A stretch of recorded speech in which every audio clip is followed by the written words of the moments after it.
C'est sûr, je suis même pas encore placé, Calice. Ok.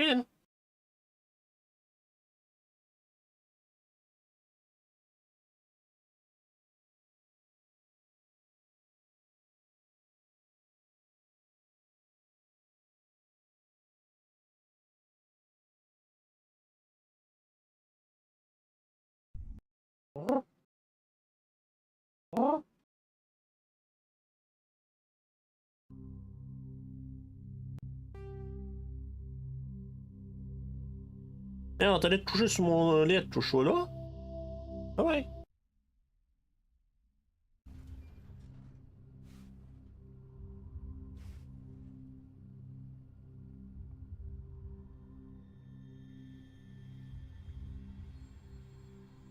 Ok.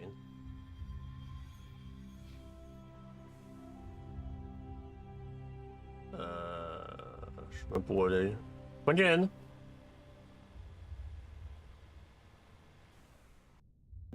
Bonne. Tu. Ouais. Bouge.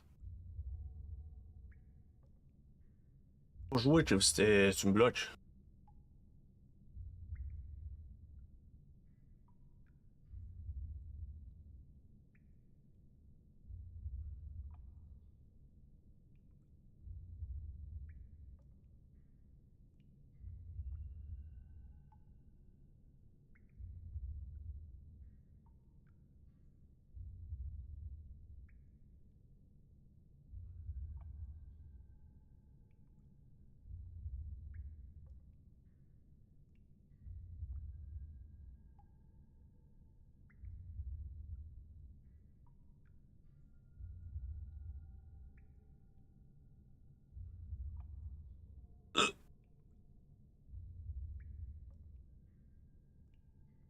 Deux secondes, il y a juste un chat qui me bloque l'opportunité, là.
Ah.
Il a droppé ses guettes partout.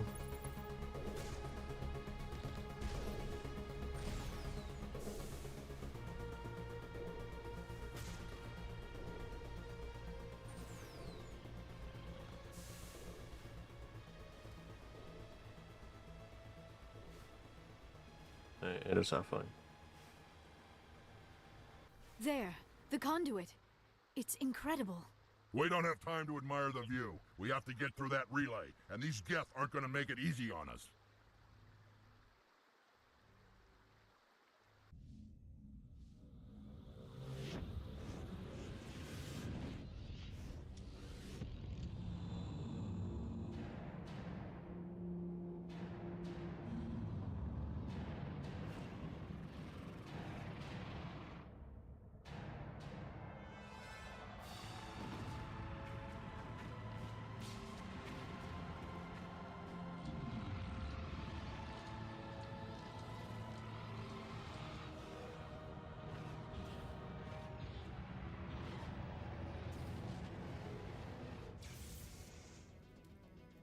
Activate the defenses! Seal the station! The arms aren't moving. Systems not responding. Abandon the Citadel! Evacuate the Council! Citadel Control! Citadel Control, do you copy?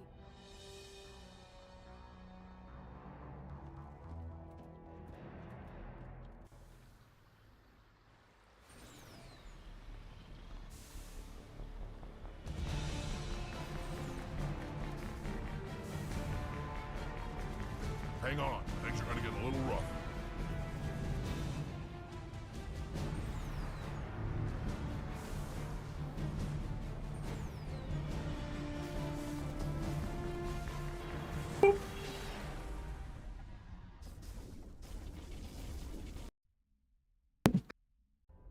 Critical failures detected across all monitored systems. Please begin emergency evacuation procedures. This is not a drill.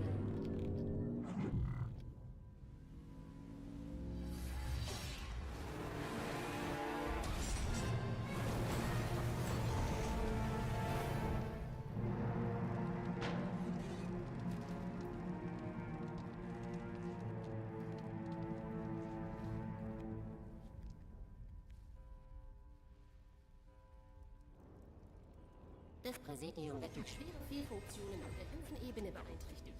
Alle Außerirdischen müssen sofort evakuiert werden. What the fuck? System malfunctions across the entire level. All non-members now must evacuate immediately. Le présidium a subi d'importants dégâts et présente de graves dysfonctionnements sur la Open the mass relays! The fleet needs reinforcements! The relays are locked. Someone's taken over all the systems. We're getting hammered out here. Why won't you respond? Citadel Control! Citadel Control! Das Präsidium wird durch schwere Fehlfunktionen... Ok, ça parle dans toutes les langues. Alle Außerirdischen müssen sofort evakuiert werden. The Presidium experiencing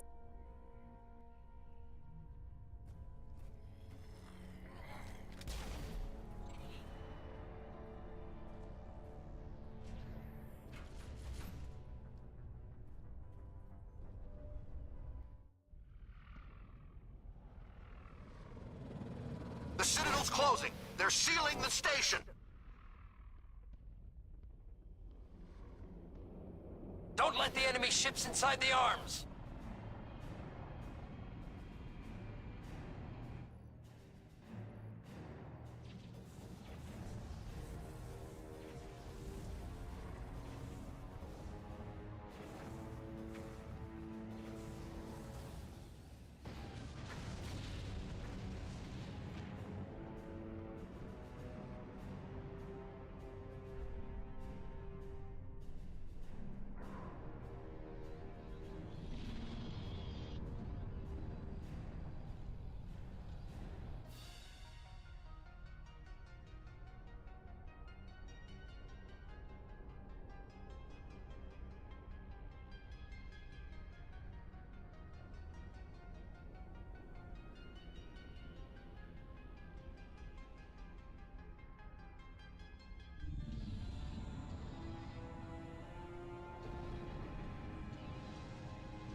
Saren's locked the elevator. Suit up! We're going outside!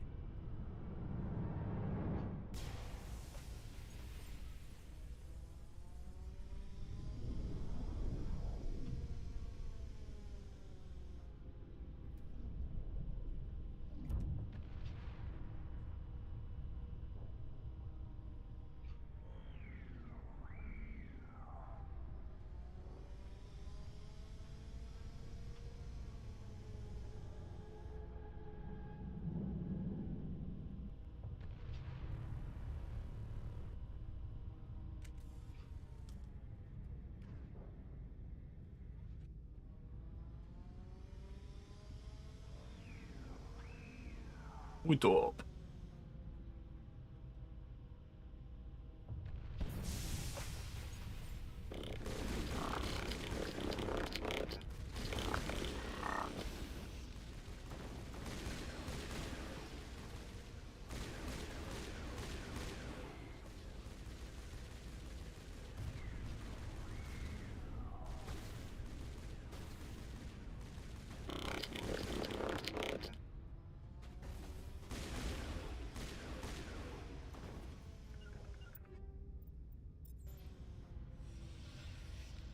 Think we got him, Commander.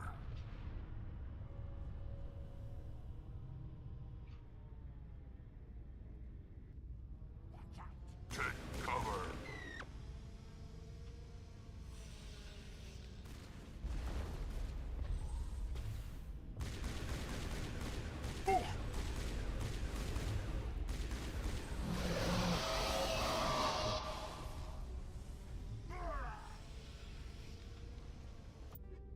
So goodbye.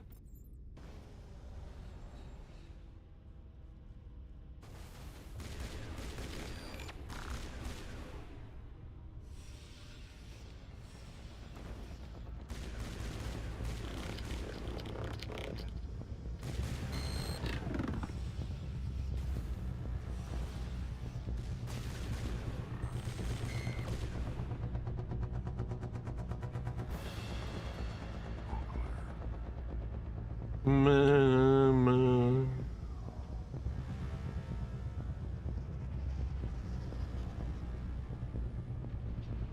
Hostile contact.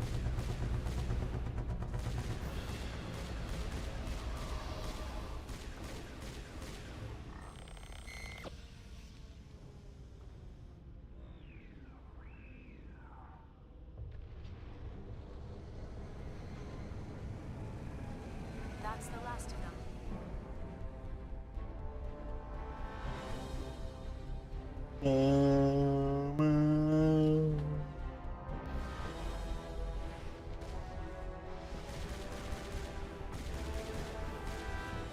Now,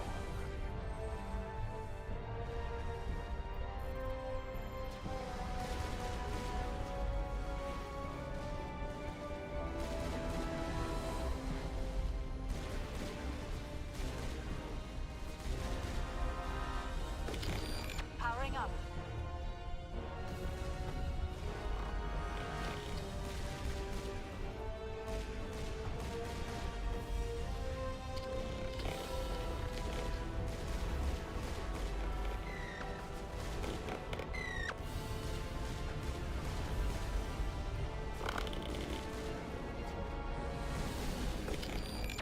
I've lost shields.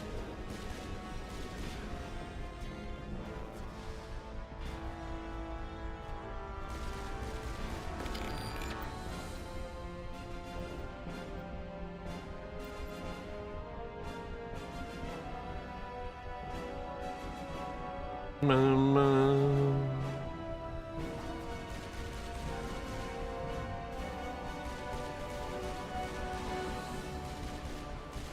Jammer's online.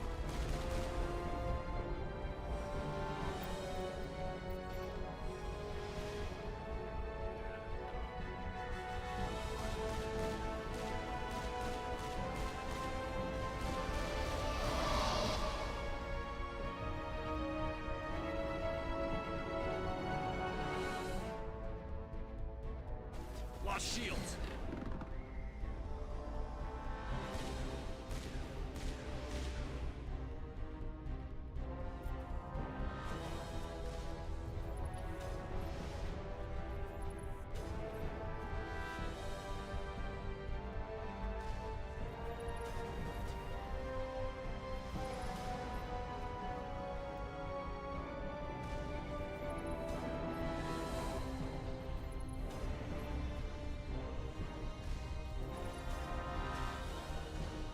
Hein? Ok, je sais même pas d'où il est venu ce missile-là.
Ah, je suis correct là.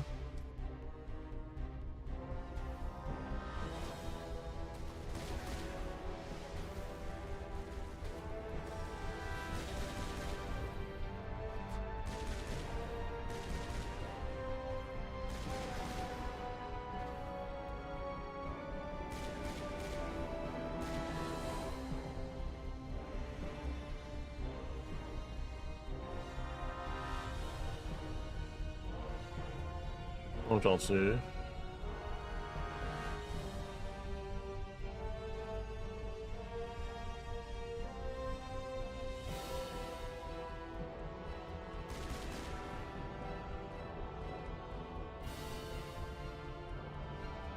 Température, ouais, c'est correct là.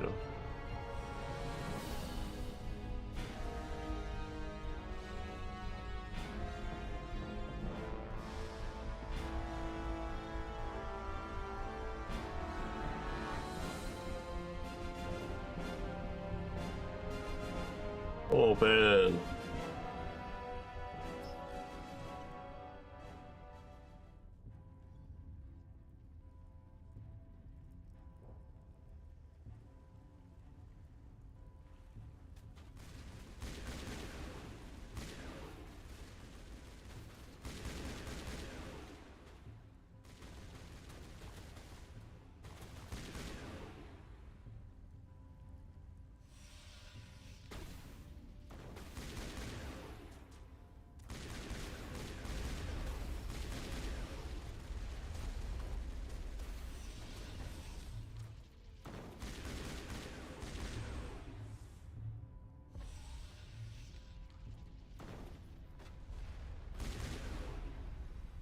There we go.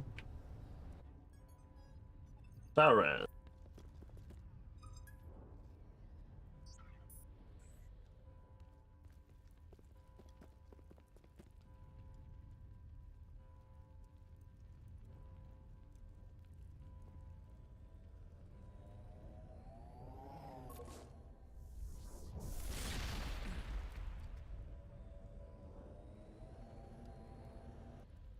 I was afraid you wouldn't make it in time. And time. In time for what?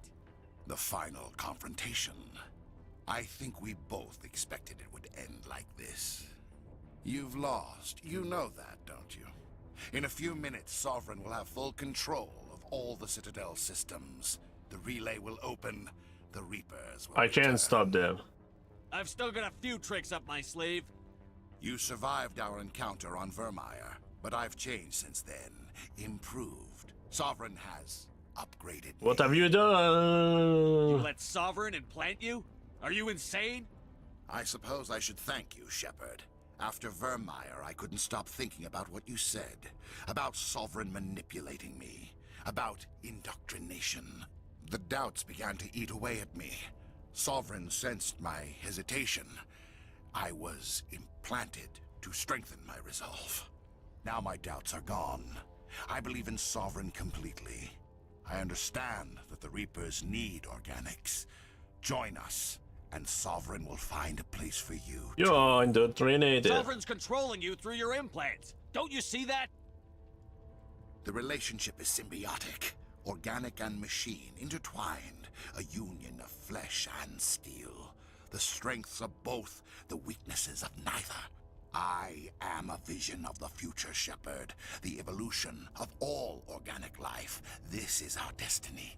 Join Sovereign and experience a true... We can beat them. Sovereign hasn't won yet. I can stop it from taking control of the station. Step aside and the invasion will never happen.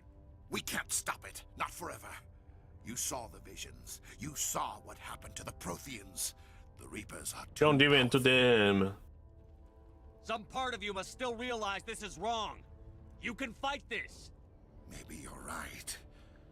Maybe there is still a chance for...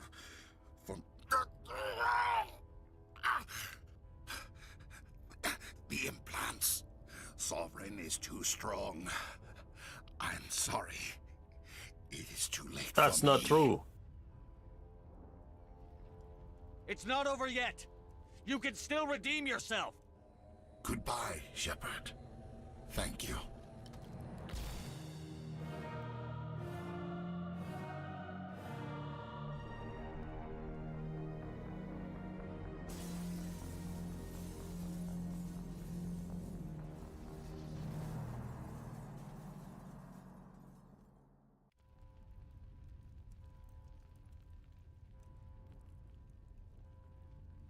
Activate.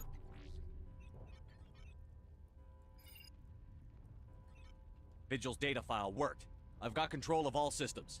Quick! Open the station's arms. Maybe the fleet can take Sovereign down before he regains control of the station. See if you can open a communications channel. The Destiny Ascension. Main drives offline. Kinetic barriers down 40%. The Council is on board. I repeat, the Council is on board. Normandy to the Citadel. Normandy to the Citadel. Please tell me that's you, Commander. It's me. I'm here, Joker. We caught that distress call, Commander. I'm sitting here in the Andurra sector with the entire Arcturus fleet. We can save the Ascension. Just unlock the relays around the Citadel and we'll send the cavalry in. You'd sacrifice human lives to save the Council? What have they ever done for your kind? This is bigger than humanity. Sovereign is a threat to every organic species in the galaxy. That's why you can't throw away reinforcements trying to save the Council. Hold them back until the Citadel arms open up and the human fleet can go after Sovereign. What's the order, Commander? Come in now to save the Ascension, or hold back? Concentrate on Sovereign.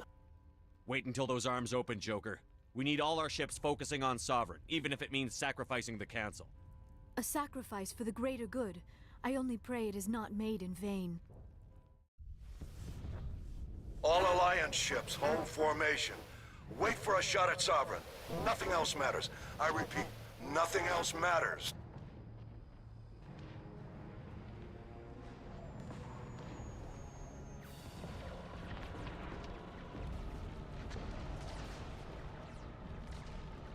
Commander, we're picking up reinforcements. It's the Alliance! Open a comm channel! This is the Ascension. We're taking heavy damage. Guardian defenses are over... Kinetic barriers are offline. Commander, they closed the channel.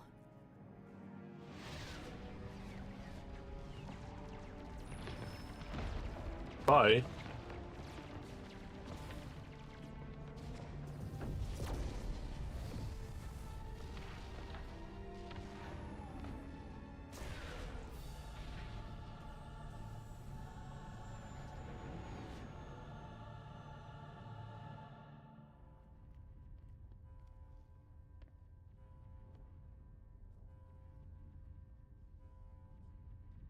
Make sure he's dead.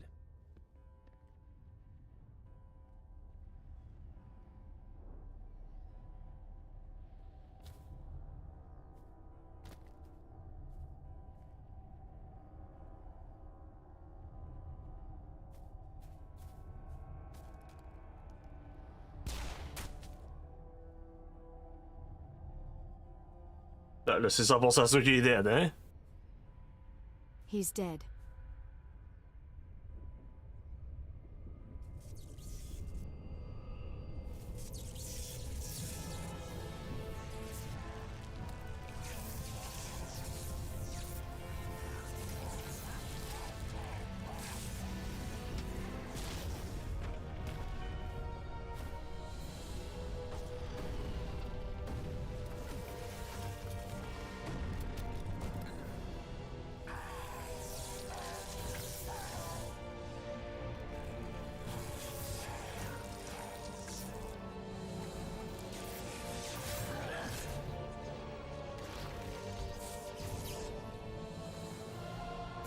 Chapeau sans l'air.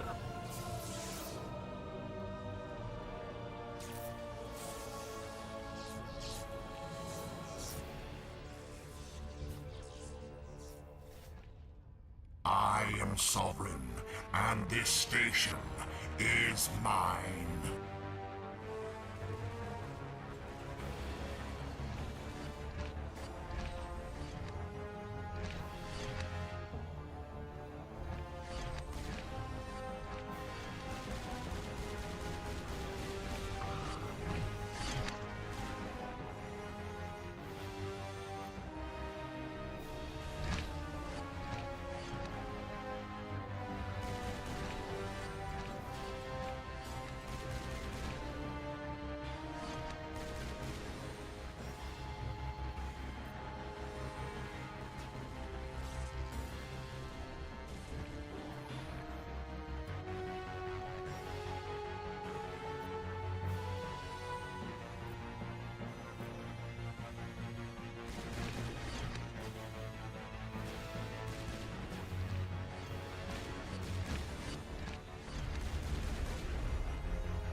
Sovereign's too strong! We have to pull back!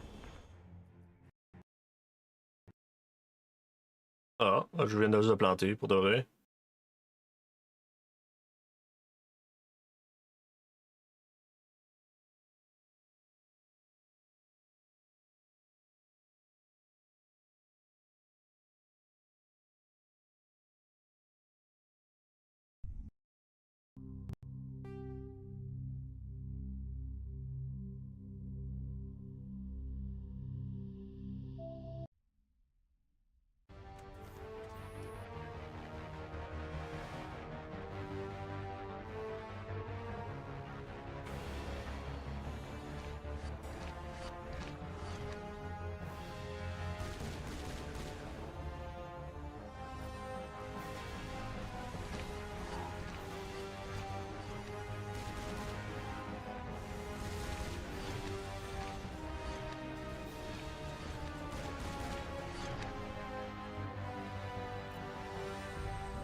Sovereign's too strong! We have to pull back!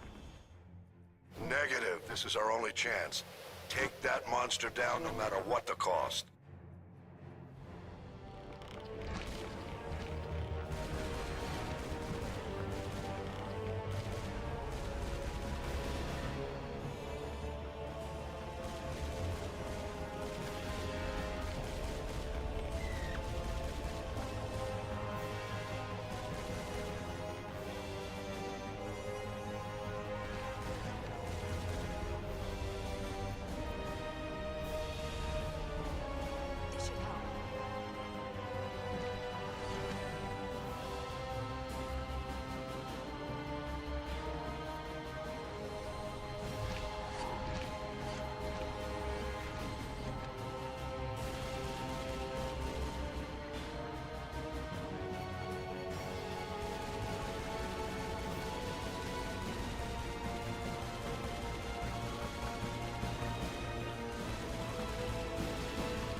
Boom.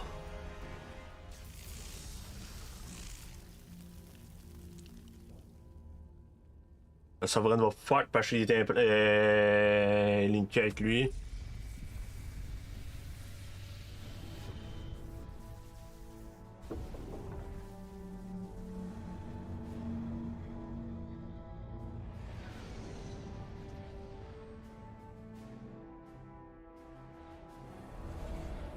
Its shields are down. Now's our chance. Hit it with everything we got.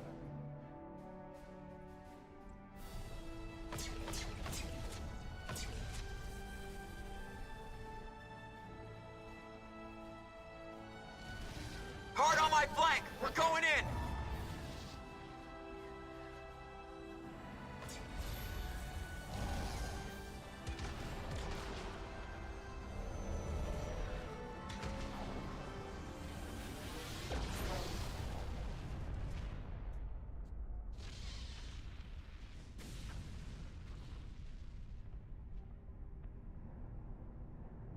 Go!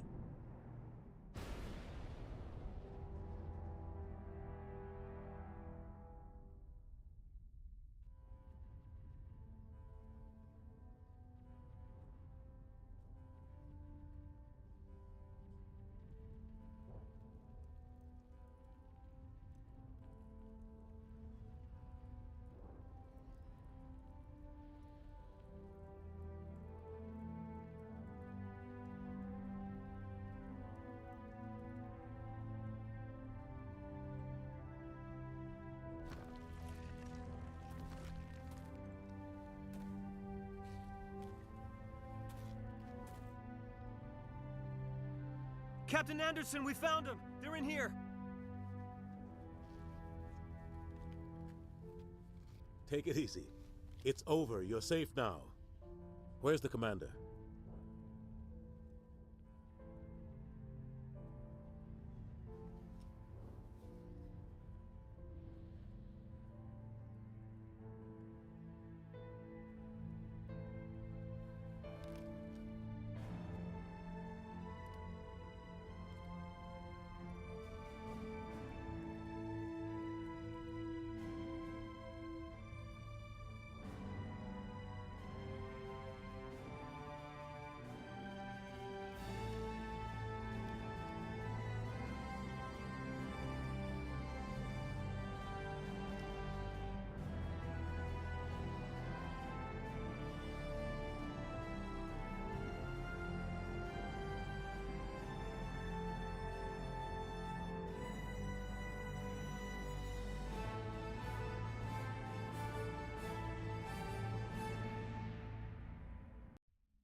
We got your message, Ambassador. What's all this about? No need to get worked up, Captain. I'd like to end this meeting with all my teeth still in place. You should thank me for what I did. If the Normandy was still grounded, we'd all be dead right now. I understand, Captain. You did what you had to do. That's not why you're here. We need to talk about what happened to the Council. Commander Shepard did the right thing. We had to hold our fleet back to go after Sovereign. It was the only way. I agree. But this also presents us with an opportunity. The Citadel fleets were decimated in the attack. Their losses have made the Alliance stronger. They can't rebuild without us. We need to take the lead in forming a new council. One with a human chairman at its head. This doesn't seem right. This wasn't some plan for the Alliance to seize power. Forcing the other races to accept our leadership is going to cause problems. The other species are scared. They've never faced anything like this before. They don't know what to do. They want us to step forward. They believe in us because of you, Shepard. You saved the galaxy from Sovereign. You're a symbol of everything good about humanity. Our courage, our strength. The ambassador's right. The other races look up to us now. They won't just accept our leadership. They'll welcome it. Given everything you've done, Commander, the Alliance will want to know who you think our council chairman should be. Captain Anderson. We're about to go into war. We need someone with military experience. Someone like Captain Anderson. You make a good case. Captain, are you ready for this? I don't know if any of us are ready for this. But I'll do what I can. So what happens now? What begin? The Reapers are still out there. They're coming. And I'm gonna find some way to stop them.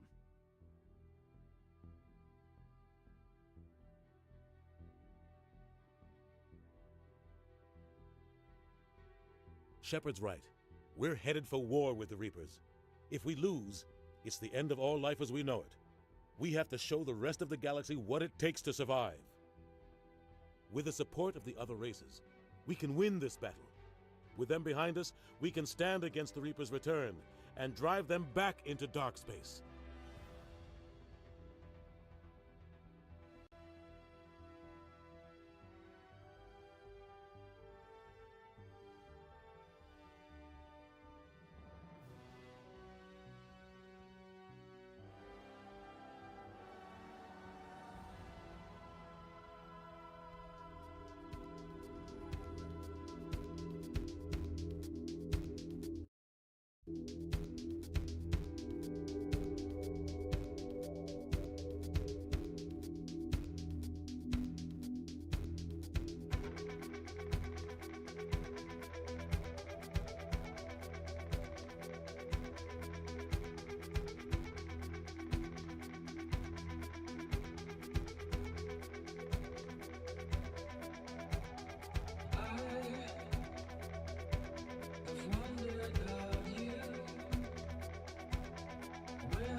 Je vais faire du Diablo 2 un peu. Je vais revenir à la soir pour Mass Effect 2.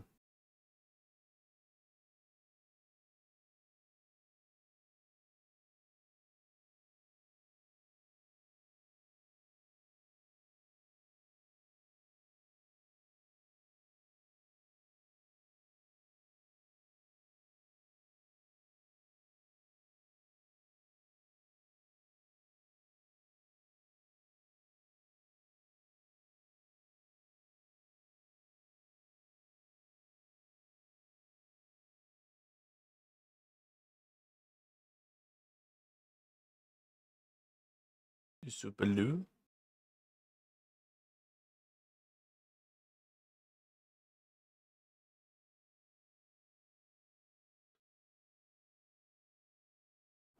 Oh!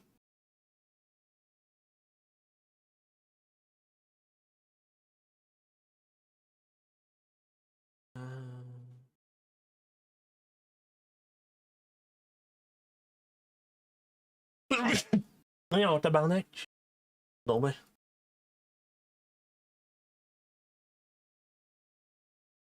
J'enlève ça, j'enlève ça.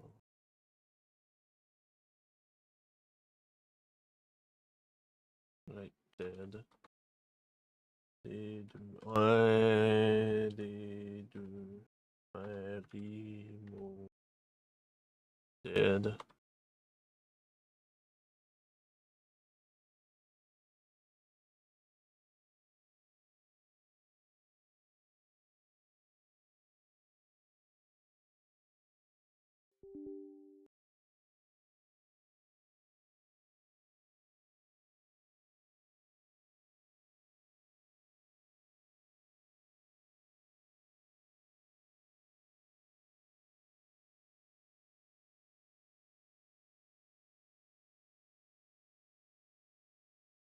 Ça monte à 80 degrés, ce jeu-là, tabarnak. Là, c'est juste le loading, hein.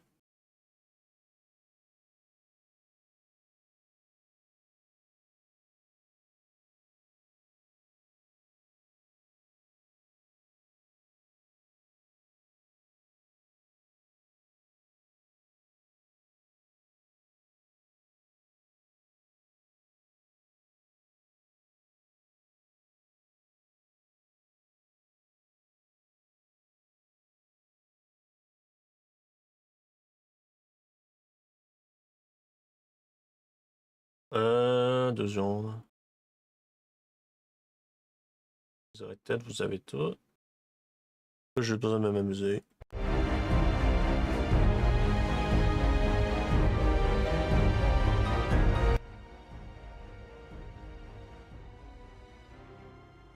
Tabarnak, pourquoi c'était si fort que ça?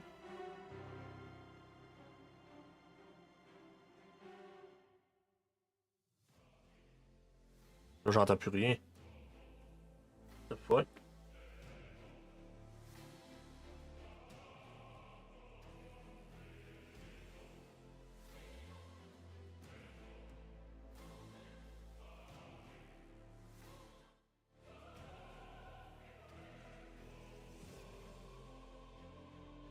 That's weird.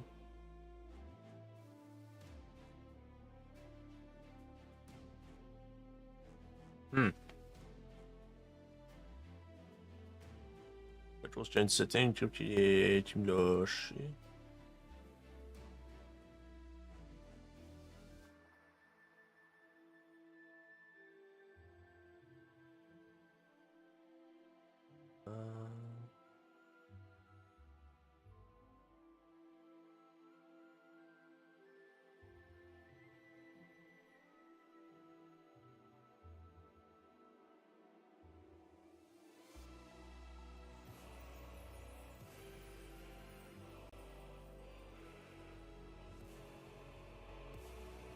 Monter 10.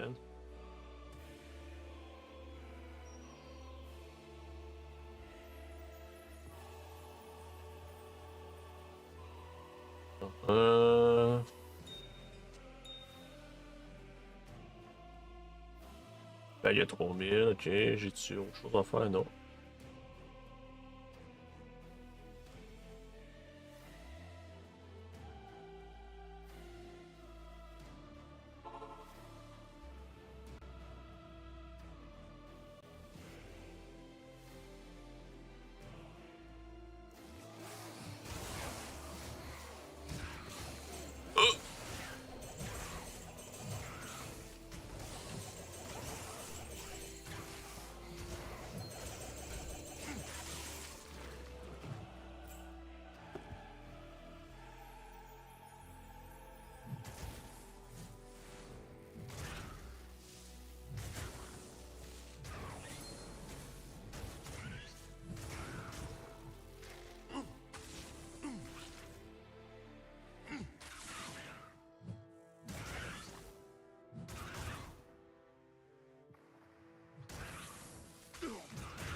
can't.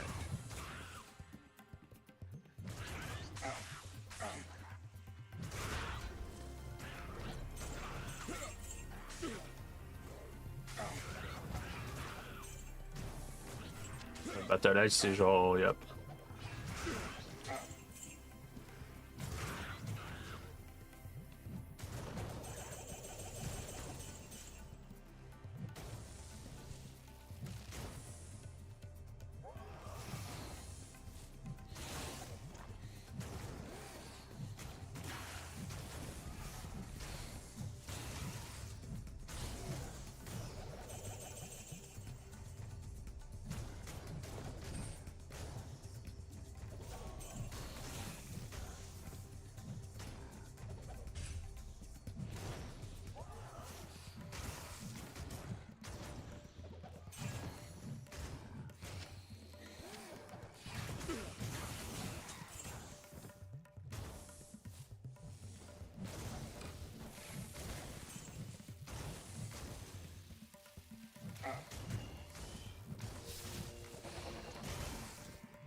I can't.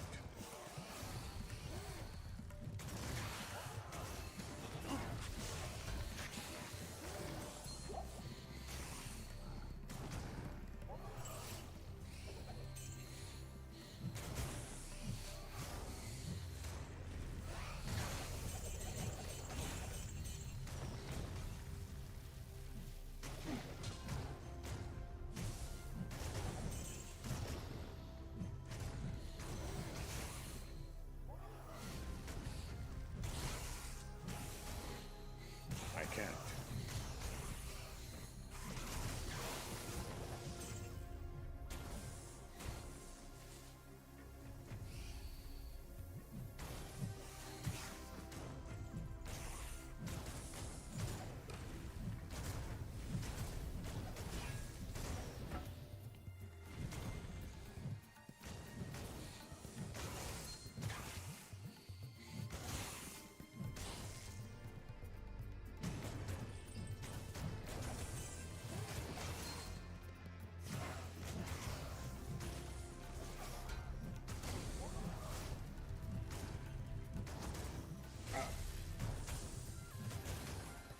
I can't.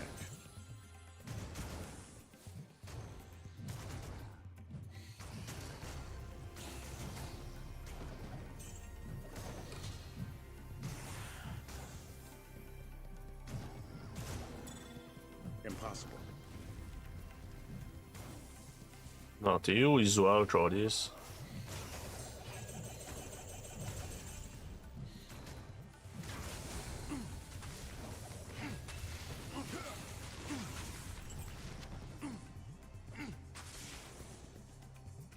Impossible.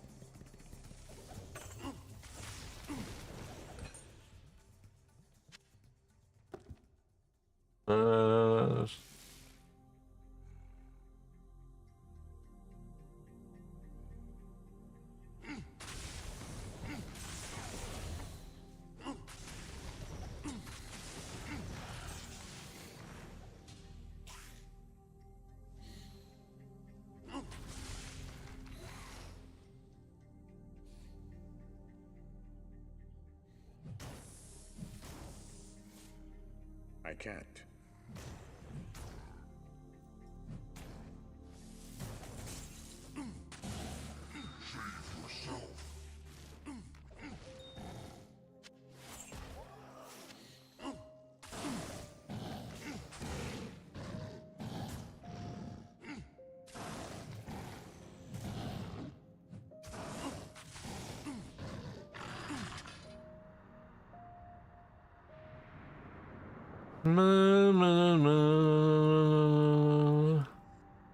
Even fallen angels deserve freedom.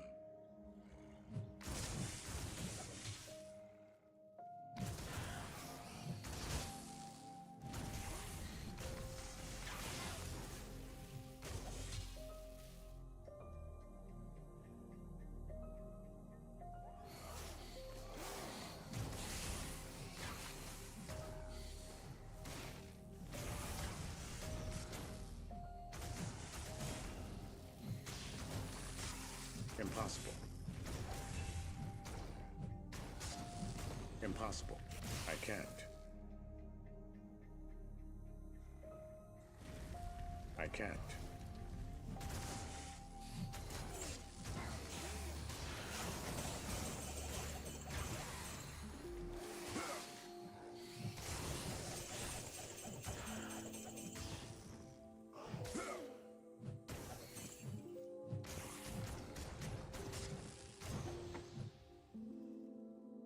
Bon, ça c'est fait.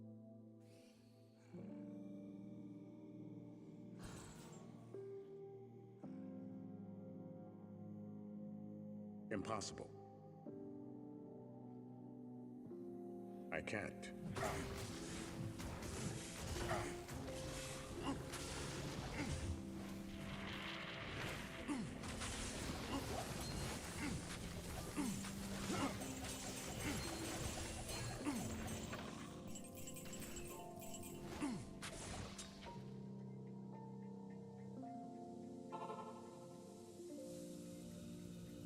What do you need? Na, na, na, na, na.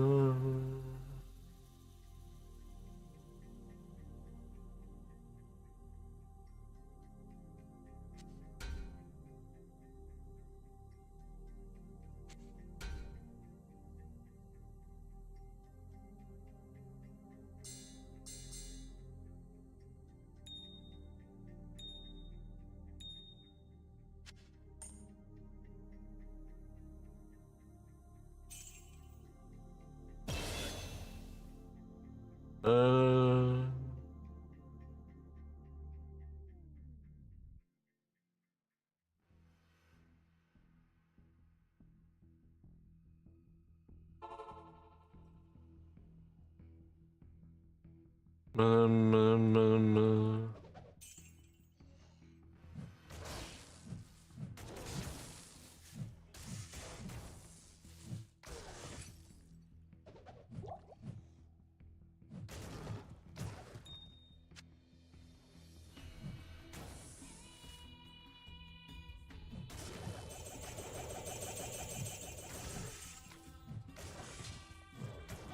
Impossible.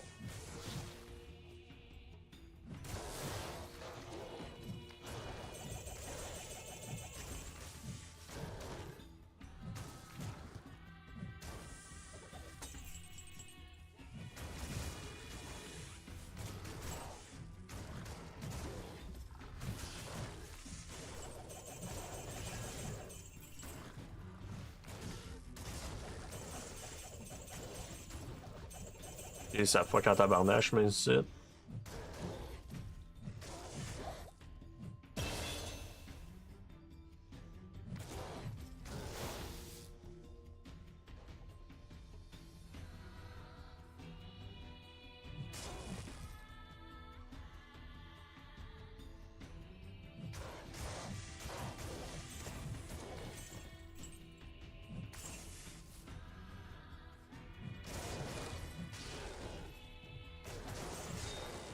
Impossible.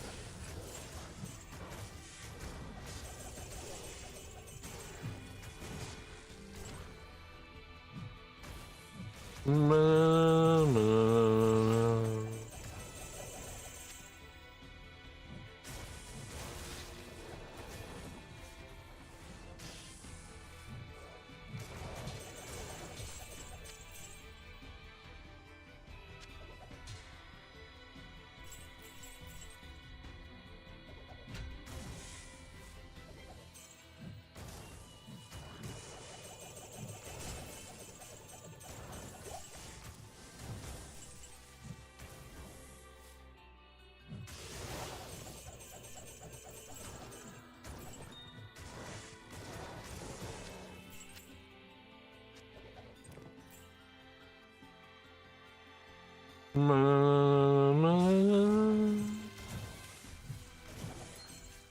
I can't.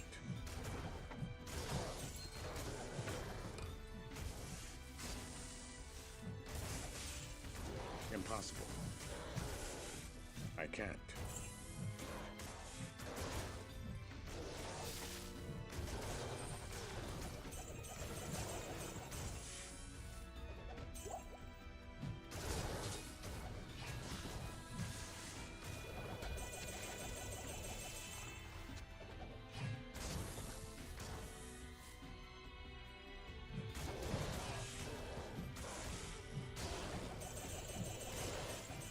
can't.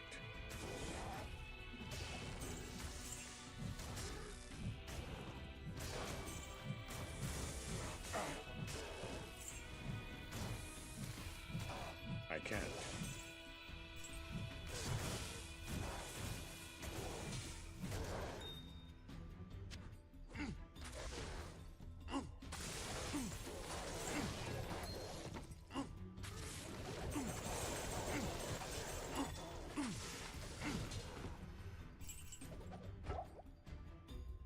Is that what I said? What the fuck?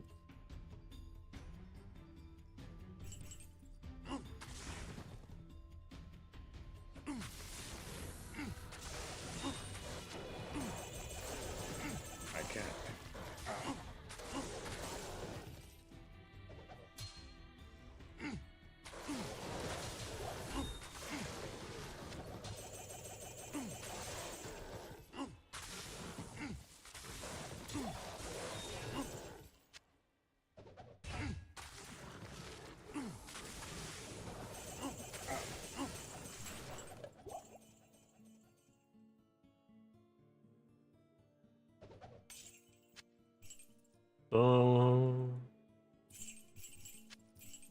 I can't. I can't.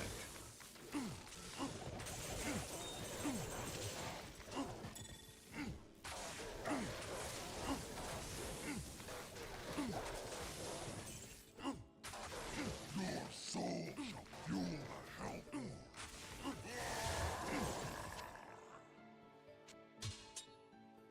Impossible.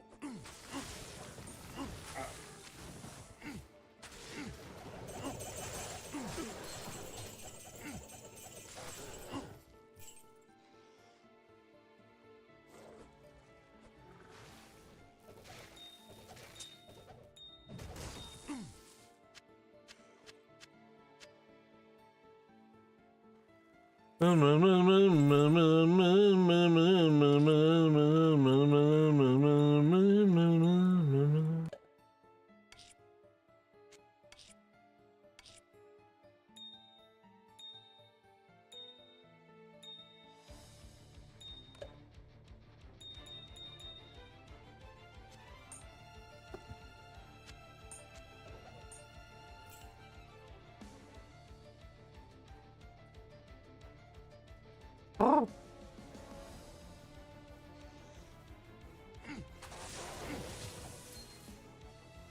I can't.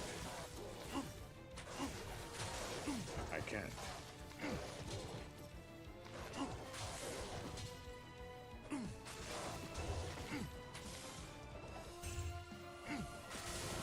Impossible.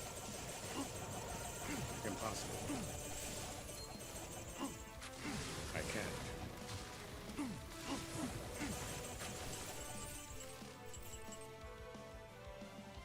Impossible.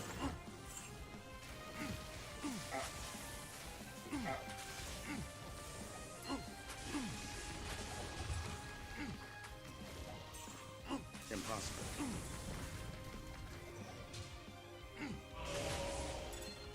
La double-like, c'est melee. Ouais.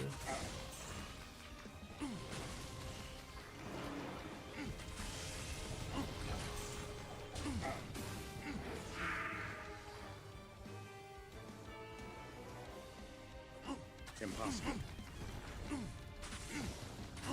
I can't.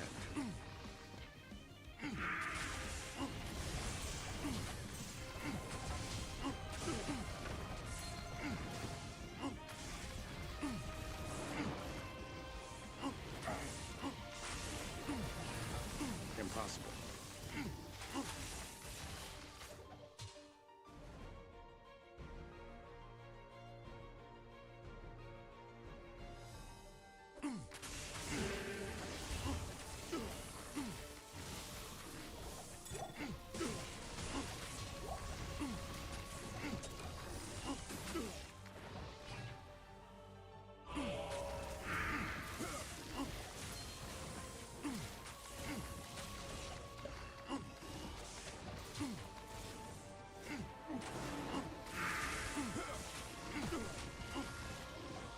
Again. Again. Again.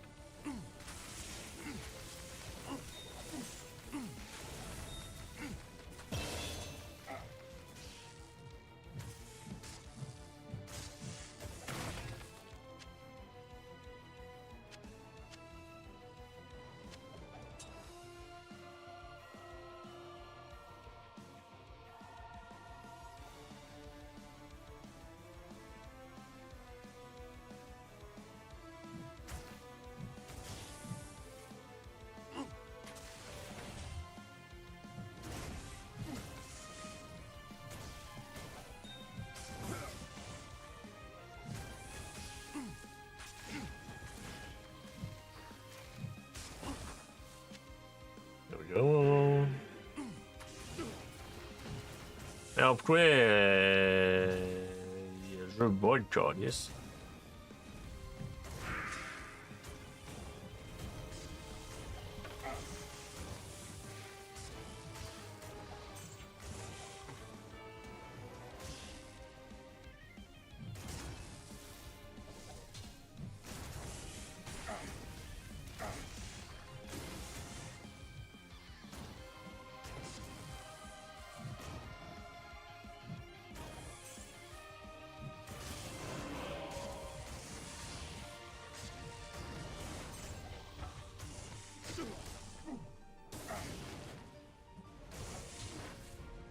Ok, ce lag-là m'énerve en maudit, man. Comment, pourquoi il arrive? C'est ça complet.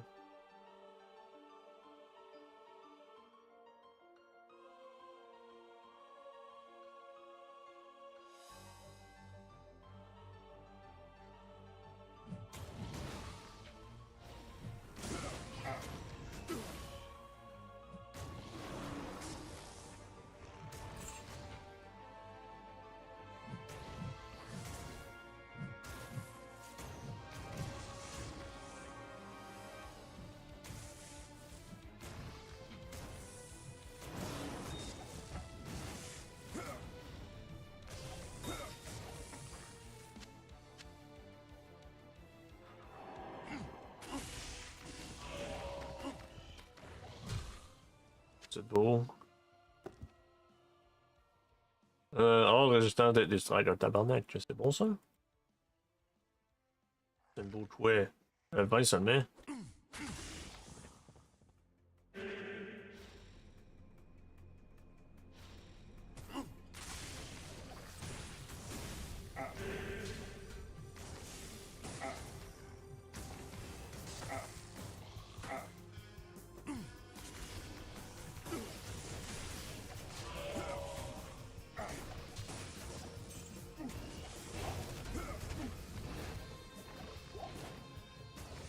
J'ai eu le calice de click to move, man, dans ce jeu-là. La poupée, avant qu'il dise, quoi.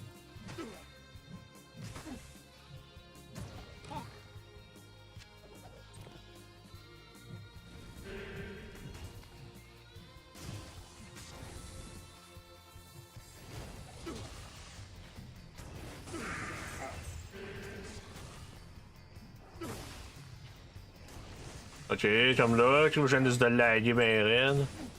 À cause de le click to move, il est buzzé.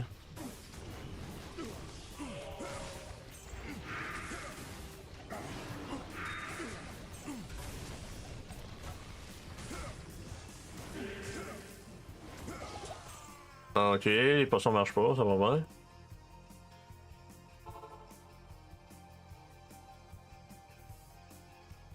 I can't.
Not even death can save you from me.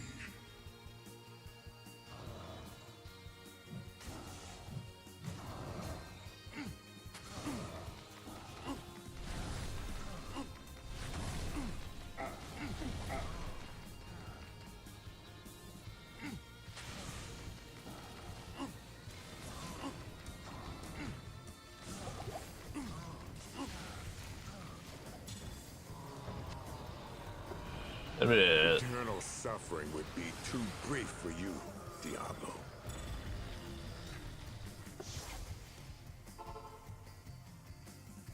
Clean off that blood before you come into my shop. J'ai dit trade, puis il vend pas de potion, lui. Hail to you, champion.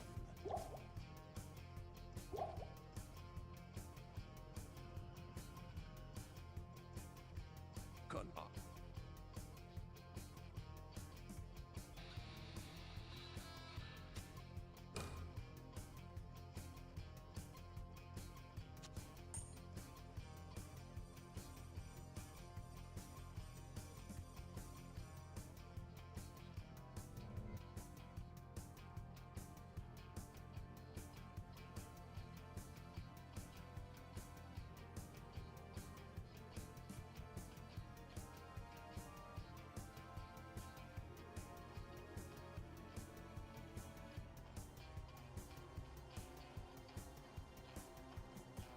Afternoon.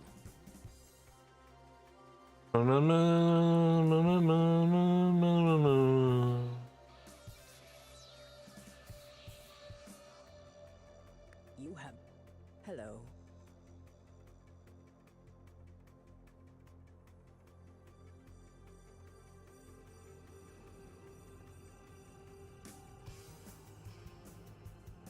Hein? J'aime bien le large champ, what the fuck? That's new. Be quick about it.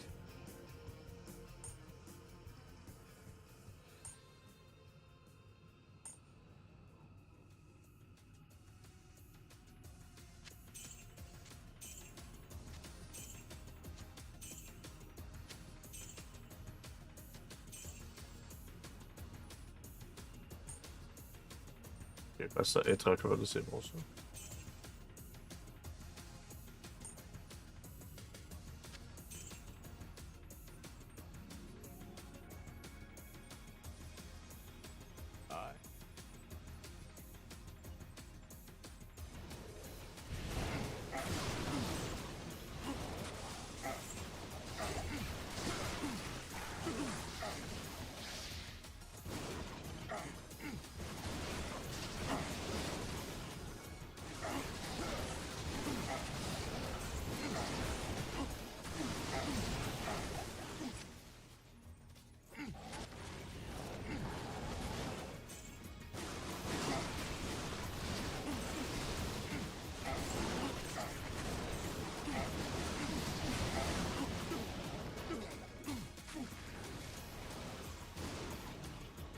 And then mid.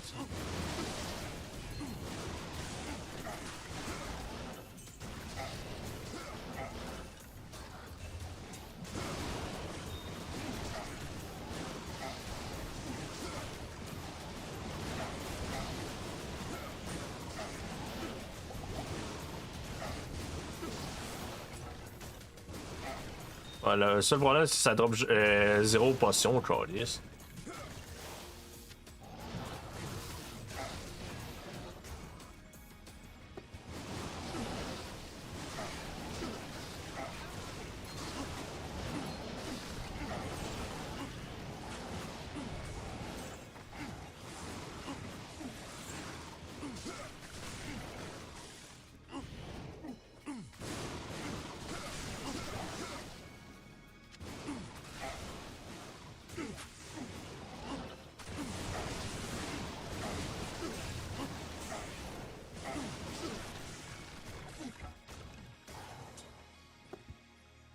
C'est pas bon.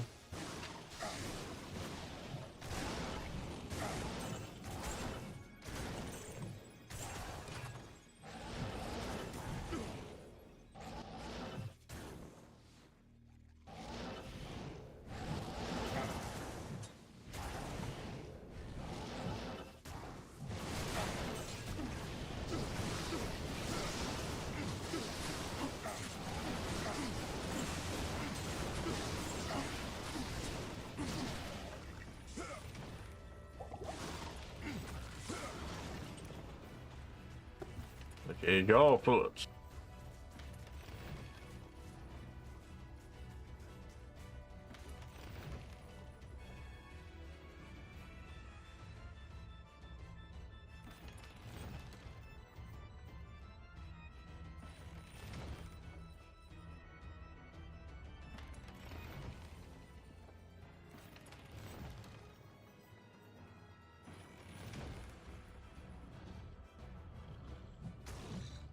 Ah, il y a un nouveau.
T'as bien le fucking. Et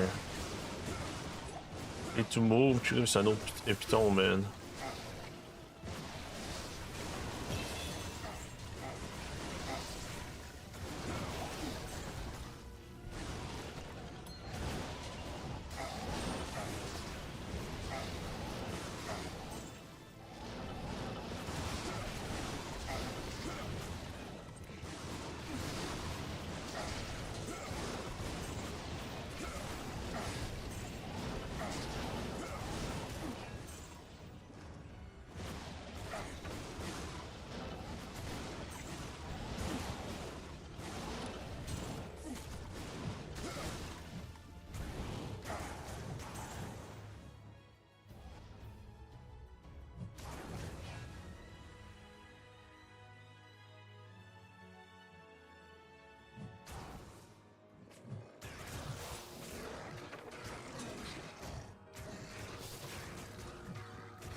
Is broken.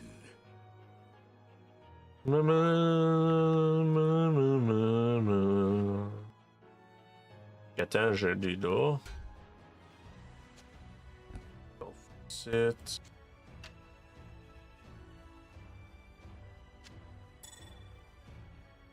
Your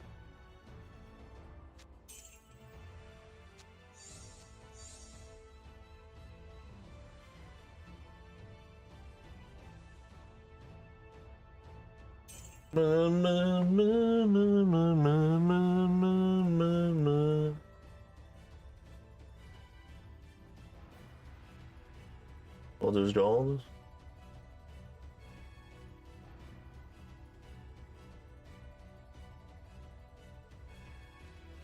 Écoutez une podcast là.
Je me demande comment avoir force move sur mon left click, ça serait meilleur.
Follow me.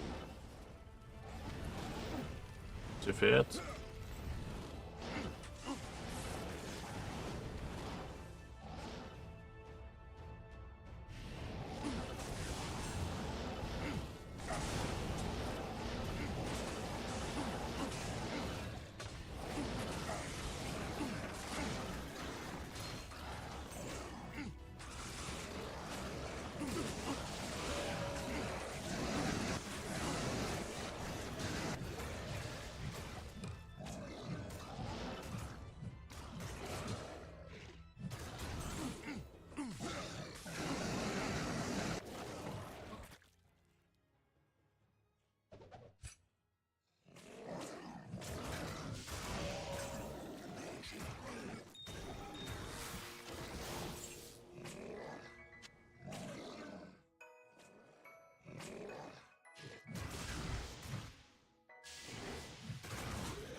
Yes?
Can I help you?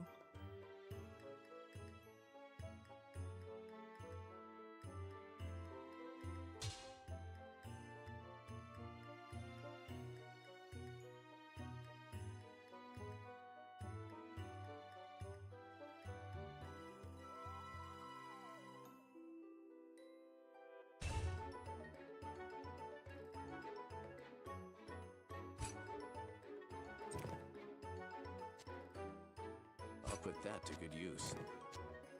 I'll put that to good use. Oh, at time.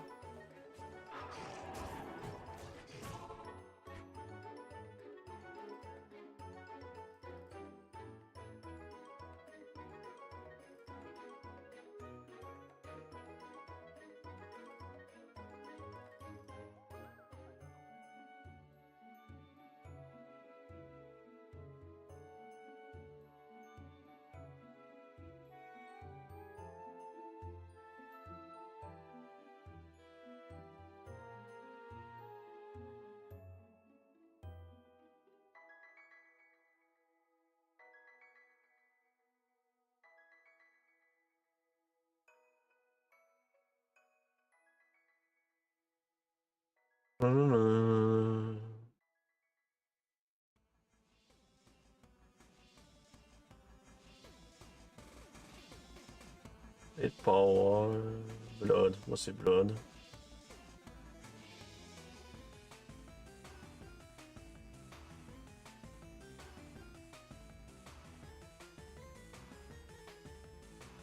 Deux drones. J'ai un update pour mon mode.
Oui, t'as 80 degrés, Carlis. Pas normal, j'ai chaud ça, je crée parce...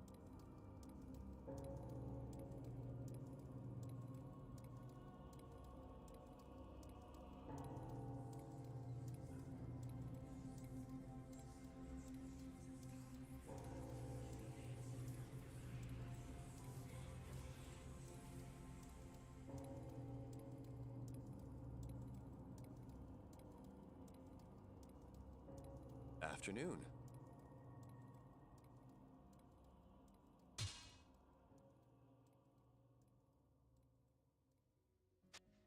I'll put that to good use.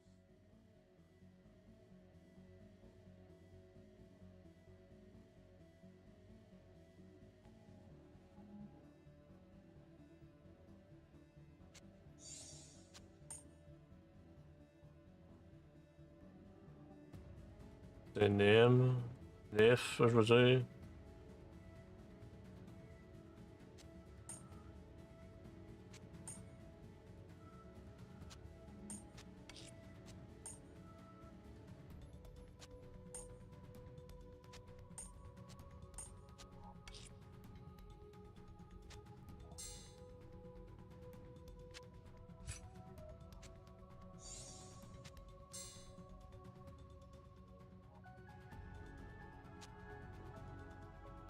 I'll put that to good use.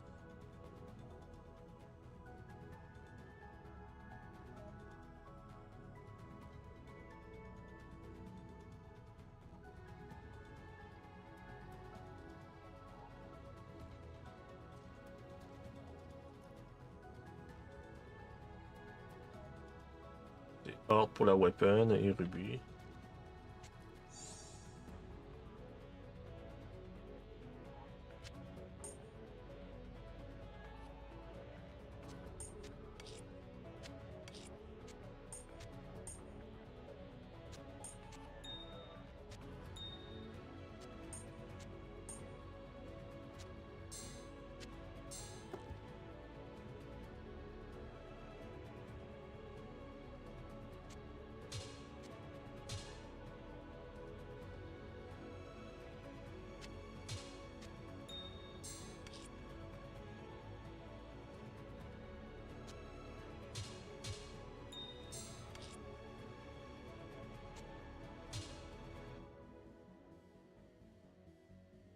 I can't use that yet. I'll put that to good use.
I'll put that to good use.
Go.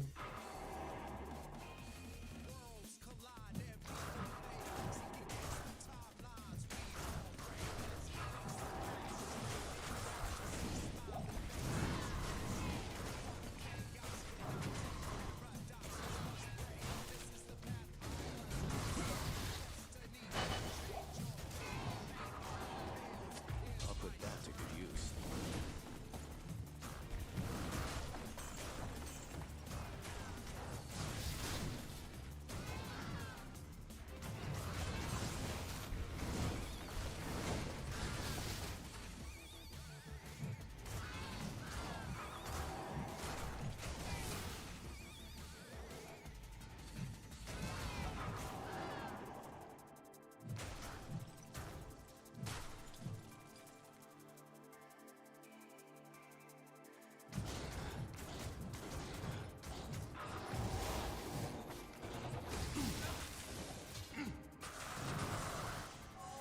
River, let's go.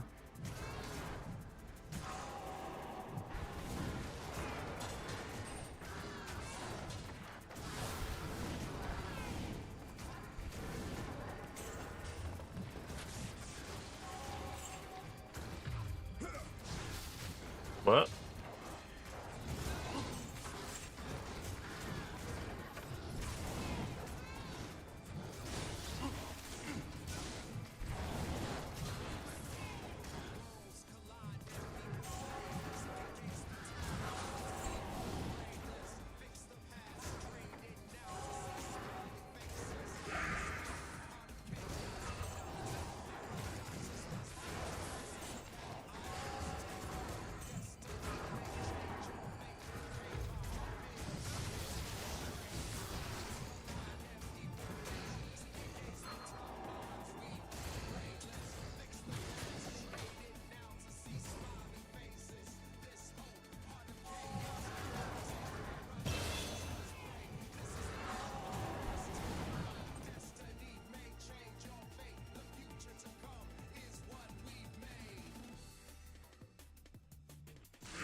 Ah, le mercenaire il est bon, en plus j'ai roulé des bonnes weapons avec là.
C'est ça que je vais faire.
What do you need?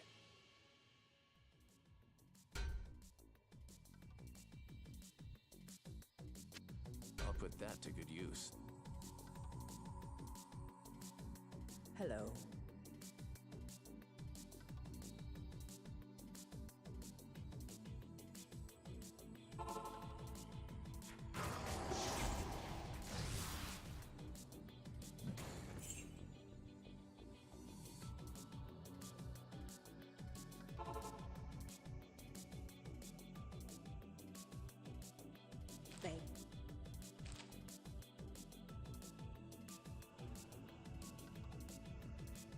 Thank you.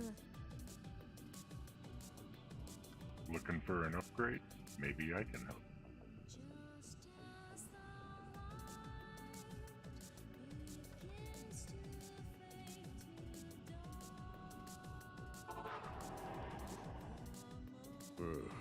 A coward's hiding place.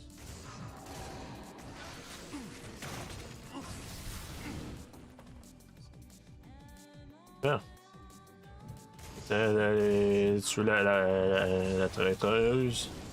Traîtrise. Traiteur, devant.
Déception.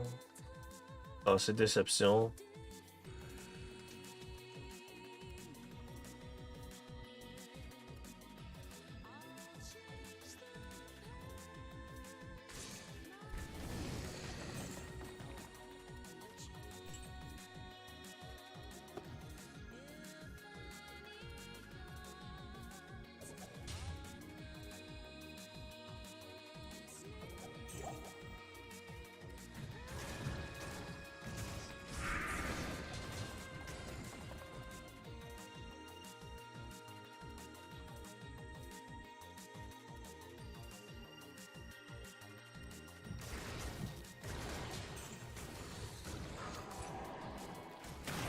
Diablo-like, c'est fucking me.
shall keep my end of Bale's bargain.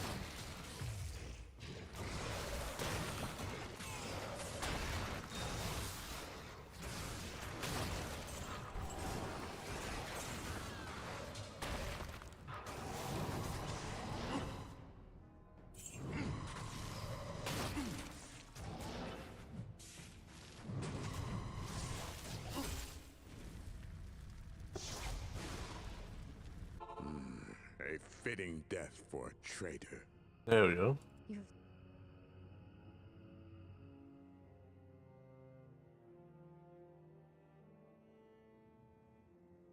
Evening.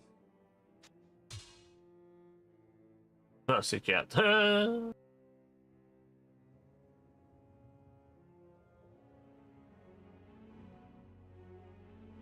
Zone.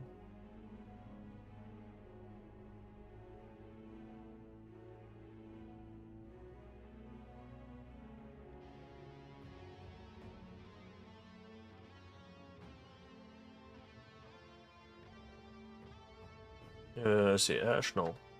Pas d'info.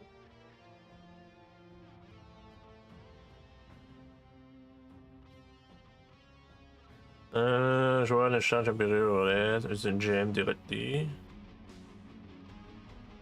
Peut-être contre usine joueur to fail.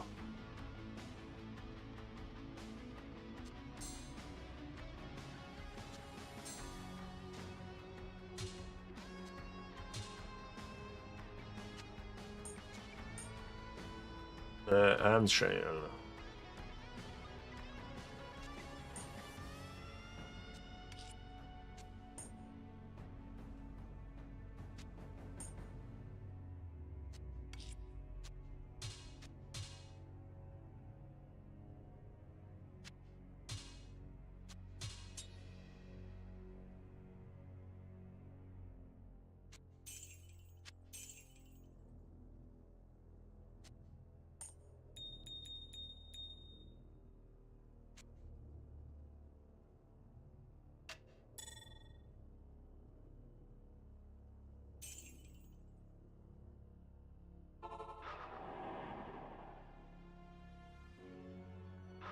There we go, c'est bon.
Non, où la mort?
ça.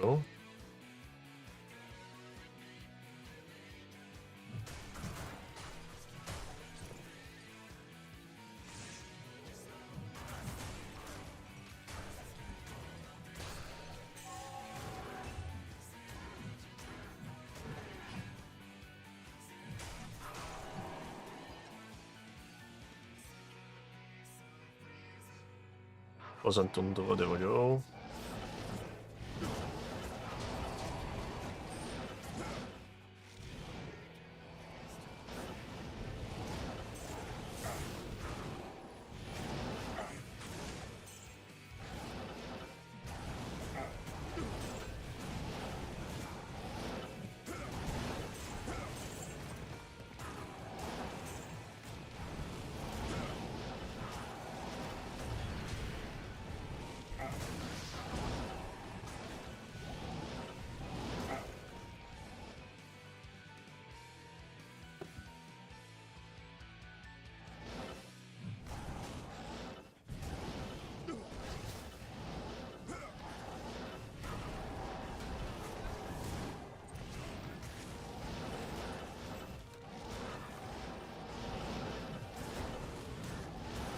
Oh là, enfin j'ai une bonne weapon.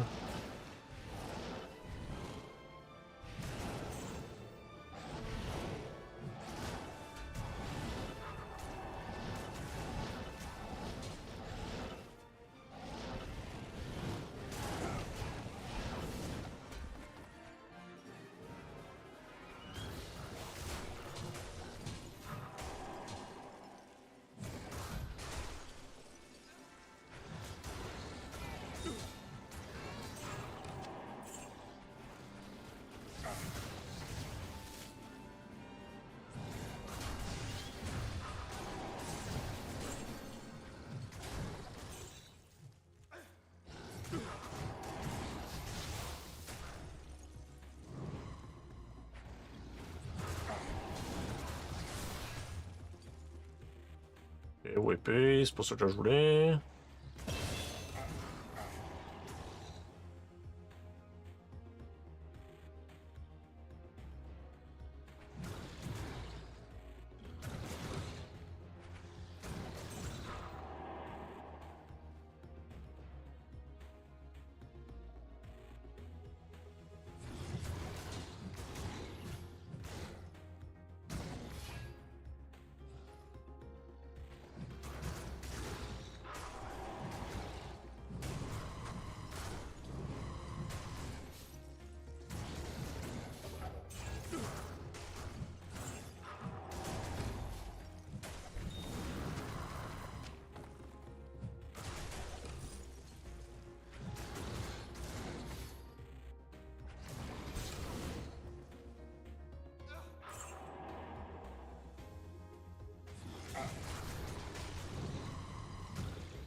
Bah.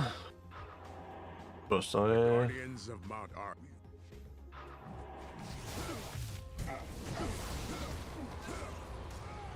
The fuck? Hein? Hein? J'ai pas compris ce one-shot là, moi. Afternoon.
Bestie.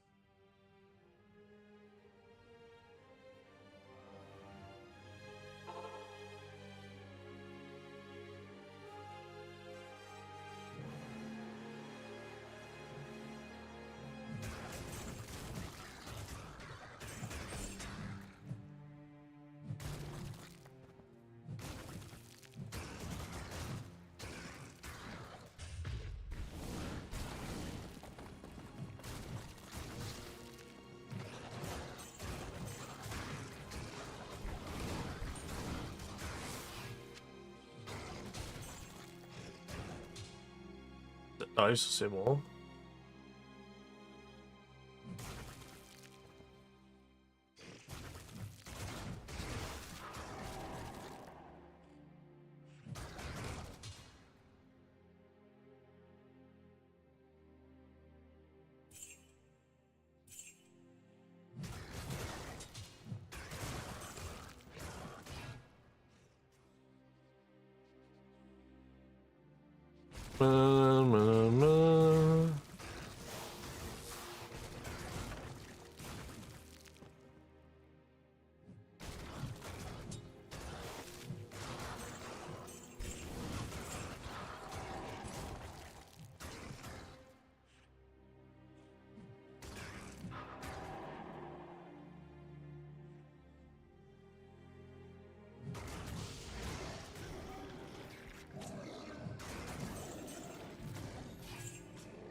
I'll put that to good use.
There we go.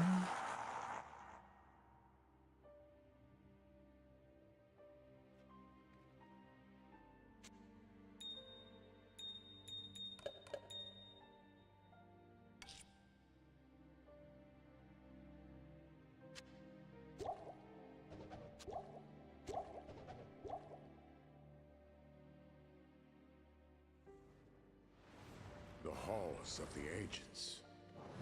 My brothers will not have died in vain.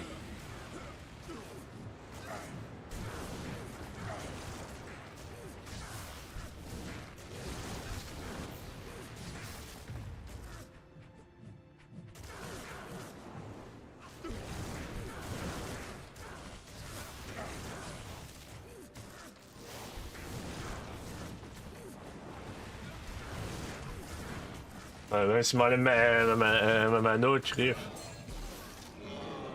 More strike. Oh. Prime evils are no more.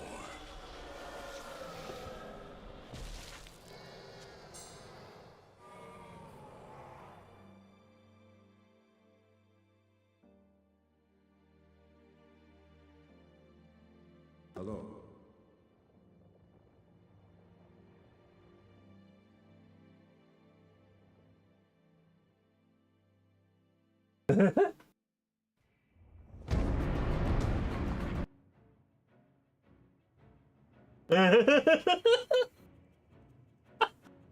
Oh man.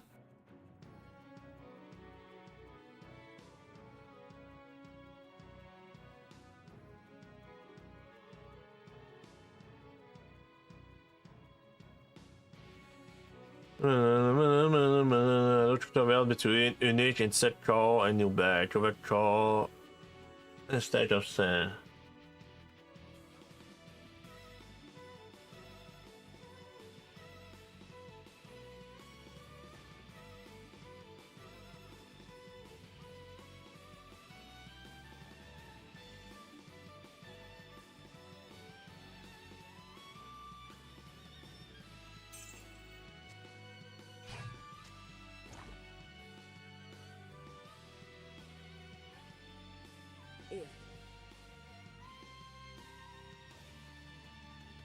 The 8th afternoon.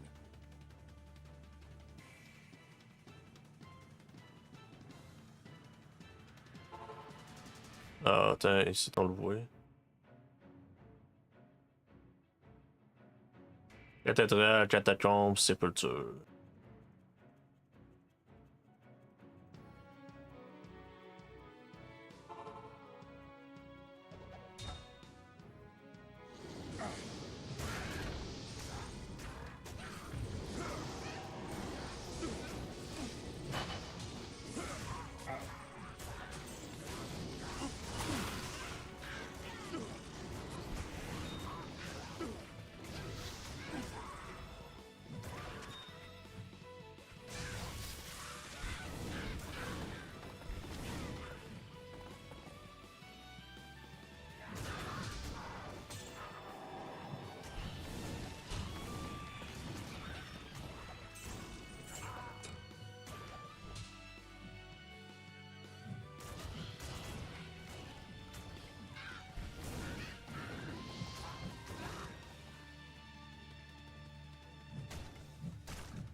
Ça, c'est des Corrupted Zone, ok, ça c'est intéressant.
I'll put that to good use.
Welcome.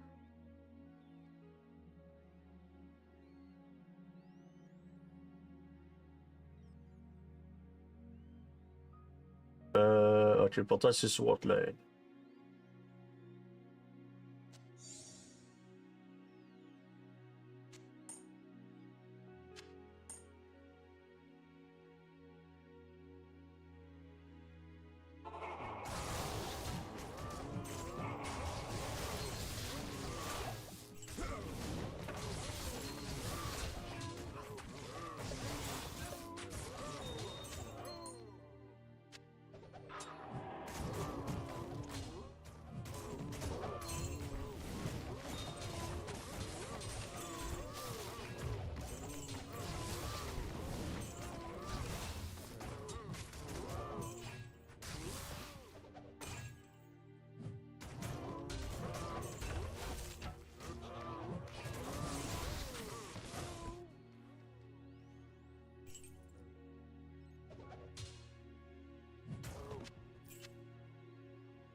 Bien.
Yeah.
Hello. Greeting.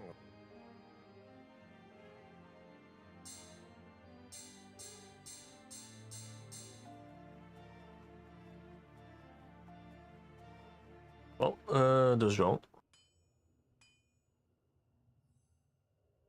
Ian, what do you think about the reveal? Like, I'm rating it at a 12 out of 10 so far. It's been the best one yet. I mean, obviously everyone liked it. I would say that kind of expected it to be good because I was able to get the early sneak peek and, see it in LA earlier on. So when I saw it, I was like, okay, yeah, this is going to be pretty well received. One of my questions I did have for you to go right into it, we're going to do general questions, and then we're going to pretty much almost immediately go into like more specific questions. And these are questions mostly just pulled from the community that they really want the answers to. But one of the general questions that I had for you was, it seems like there's been more and more an emphasis on exploration and world building in Path of Exile too. You saw things like the skulls on the maps is one such example you've used for this before. So I was kind of hoping you could walk us through the process that happened when you guys started to realize we really want to have more of a focal point on exploration. So, I mean, to start with the story, stuff like that, I mean, like, we really want to make sure that we're doing better than what we had in Tier 1 with regard to story. Like, a lot of people get through Tier 1 and they never even realize what it is, like, what the story even was. But as for exploration as well, I mean, like, there's just, you really want to have that fantasy of, like, well, I mean, you're playing a fantasy game, right? Like, you're just like, and I think exploration is a huge part of that. So there was a thing that happened, in terms of like the icons on the map and everything like that. There was kind of a moment when we realized that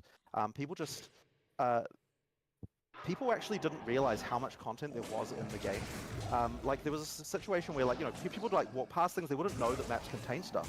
So we're like, okay, when people are dying to bosses all the time, there is stuff out there for them to find. They're just not actually finding it. They don't know that it's there.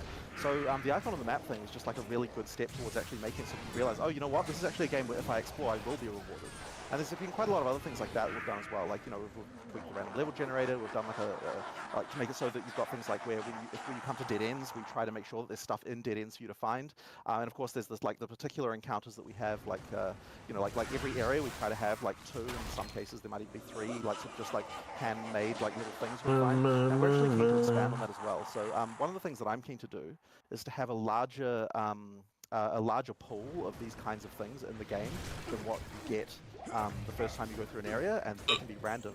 And then we could even consider having it so that when we do the, when we go between leagues, the set of them that gets picked for each area could be randomly selected from those. Like, we don't have that at the moment, but it's like something that I'm very keen to do because I think that, obviously replayability, if it's an action RPG, it's like a huge thing.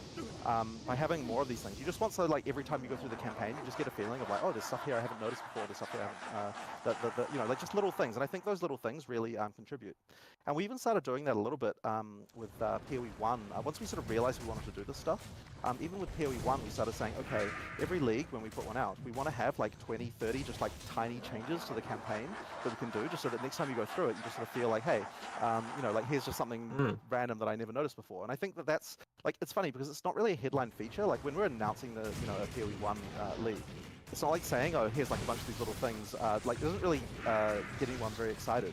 But I think that when you actually play through it, there's just that feeling of like, oh man, I never saw that before. And it just kind of gives you just a better experience. So I think that feeling of just like, just finding random stuff is really important. We want to do that as much as we can. That's really funny that you mentioned that, because like, I don't know how many times I've gone through the campaign. I played the game for 10 and a half years. And every time I see something new, I'm like, how have I missed this after a decade of playing this game? Because it's not in the patch notes. It's always so surprising. Yeah.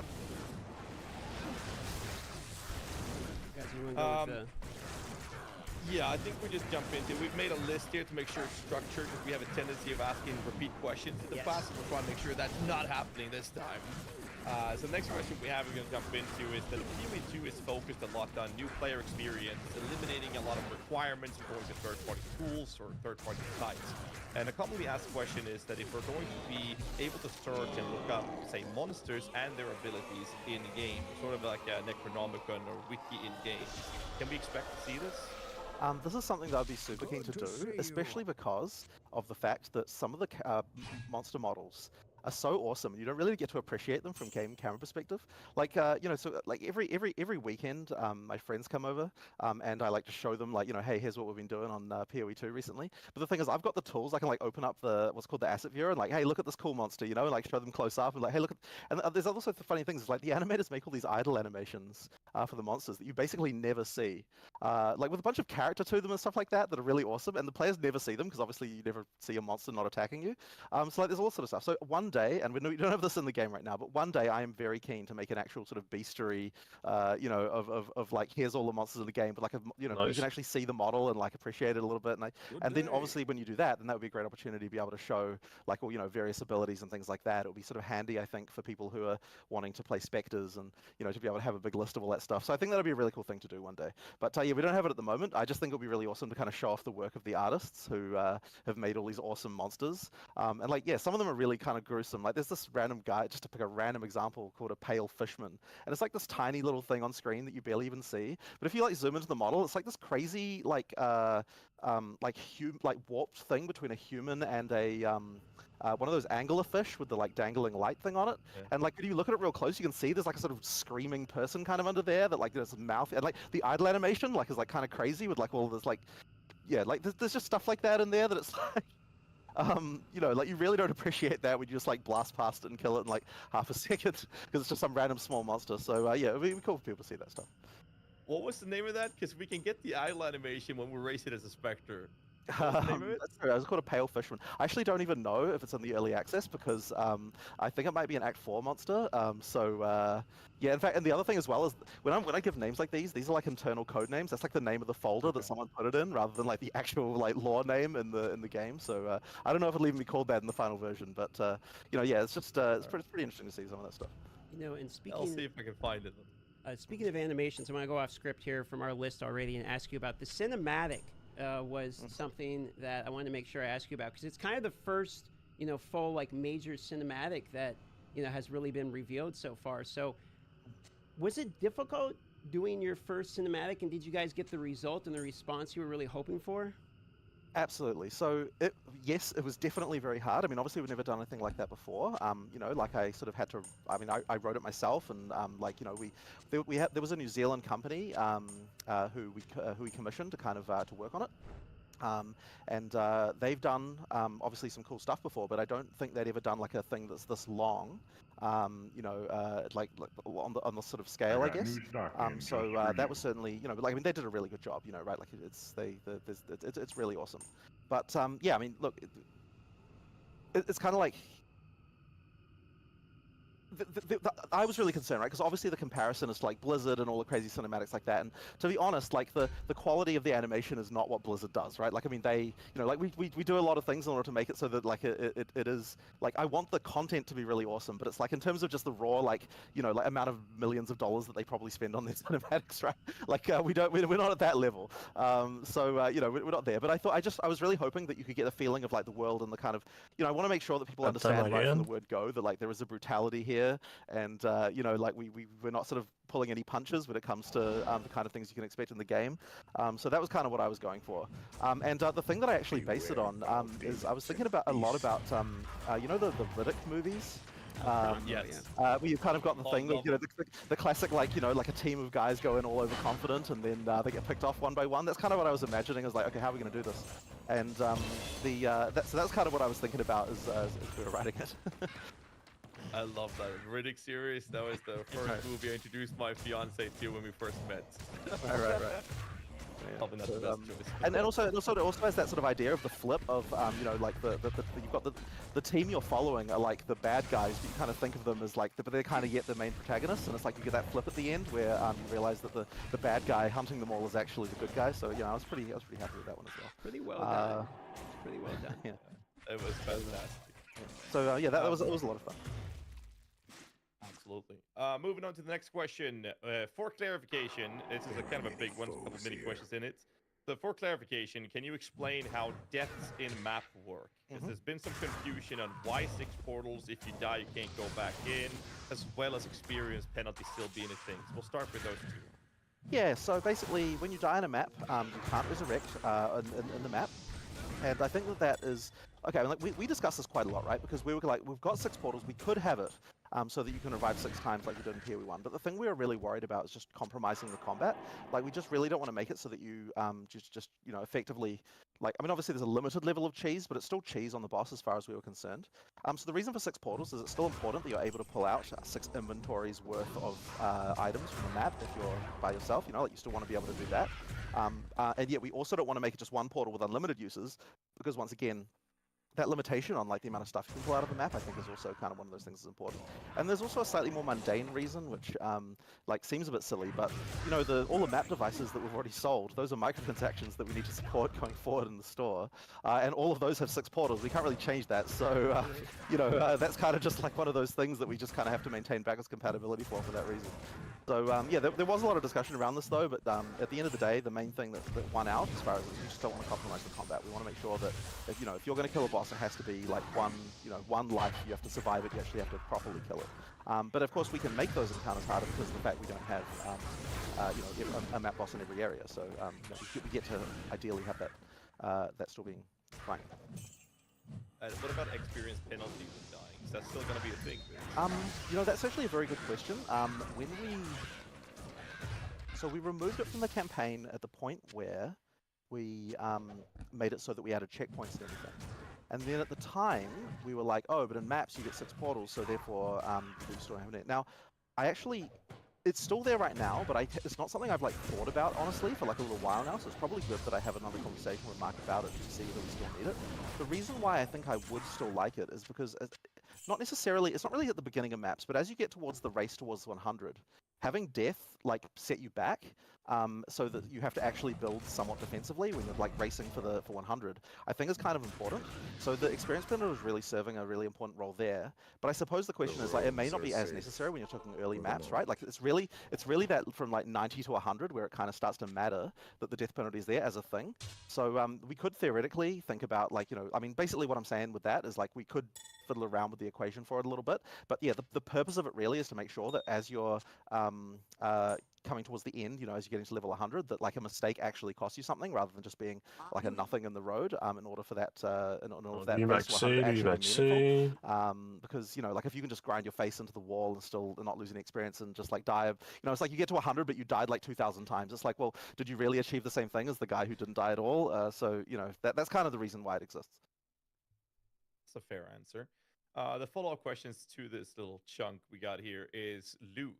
And what happens when you're going in a party play in maps, and what happens to the loot there in the loot split between the parties, as well as what happens if X player dies? What is the loot to that player? All right, so okay, a few things about this. So number one, we have changed how the loot scaling works for party members, and what we've actually tried to do is be a lot more intelligent with regard to what types of items do you want to see more of, and what types of items don't matter about having more of.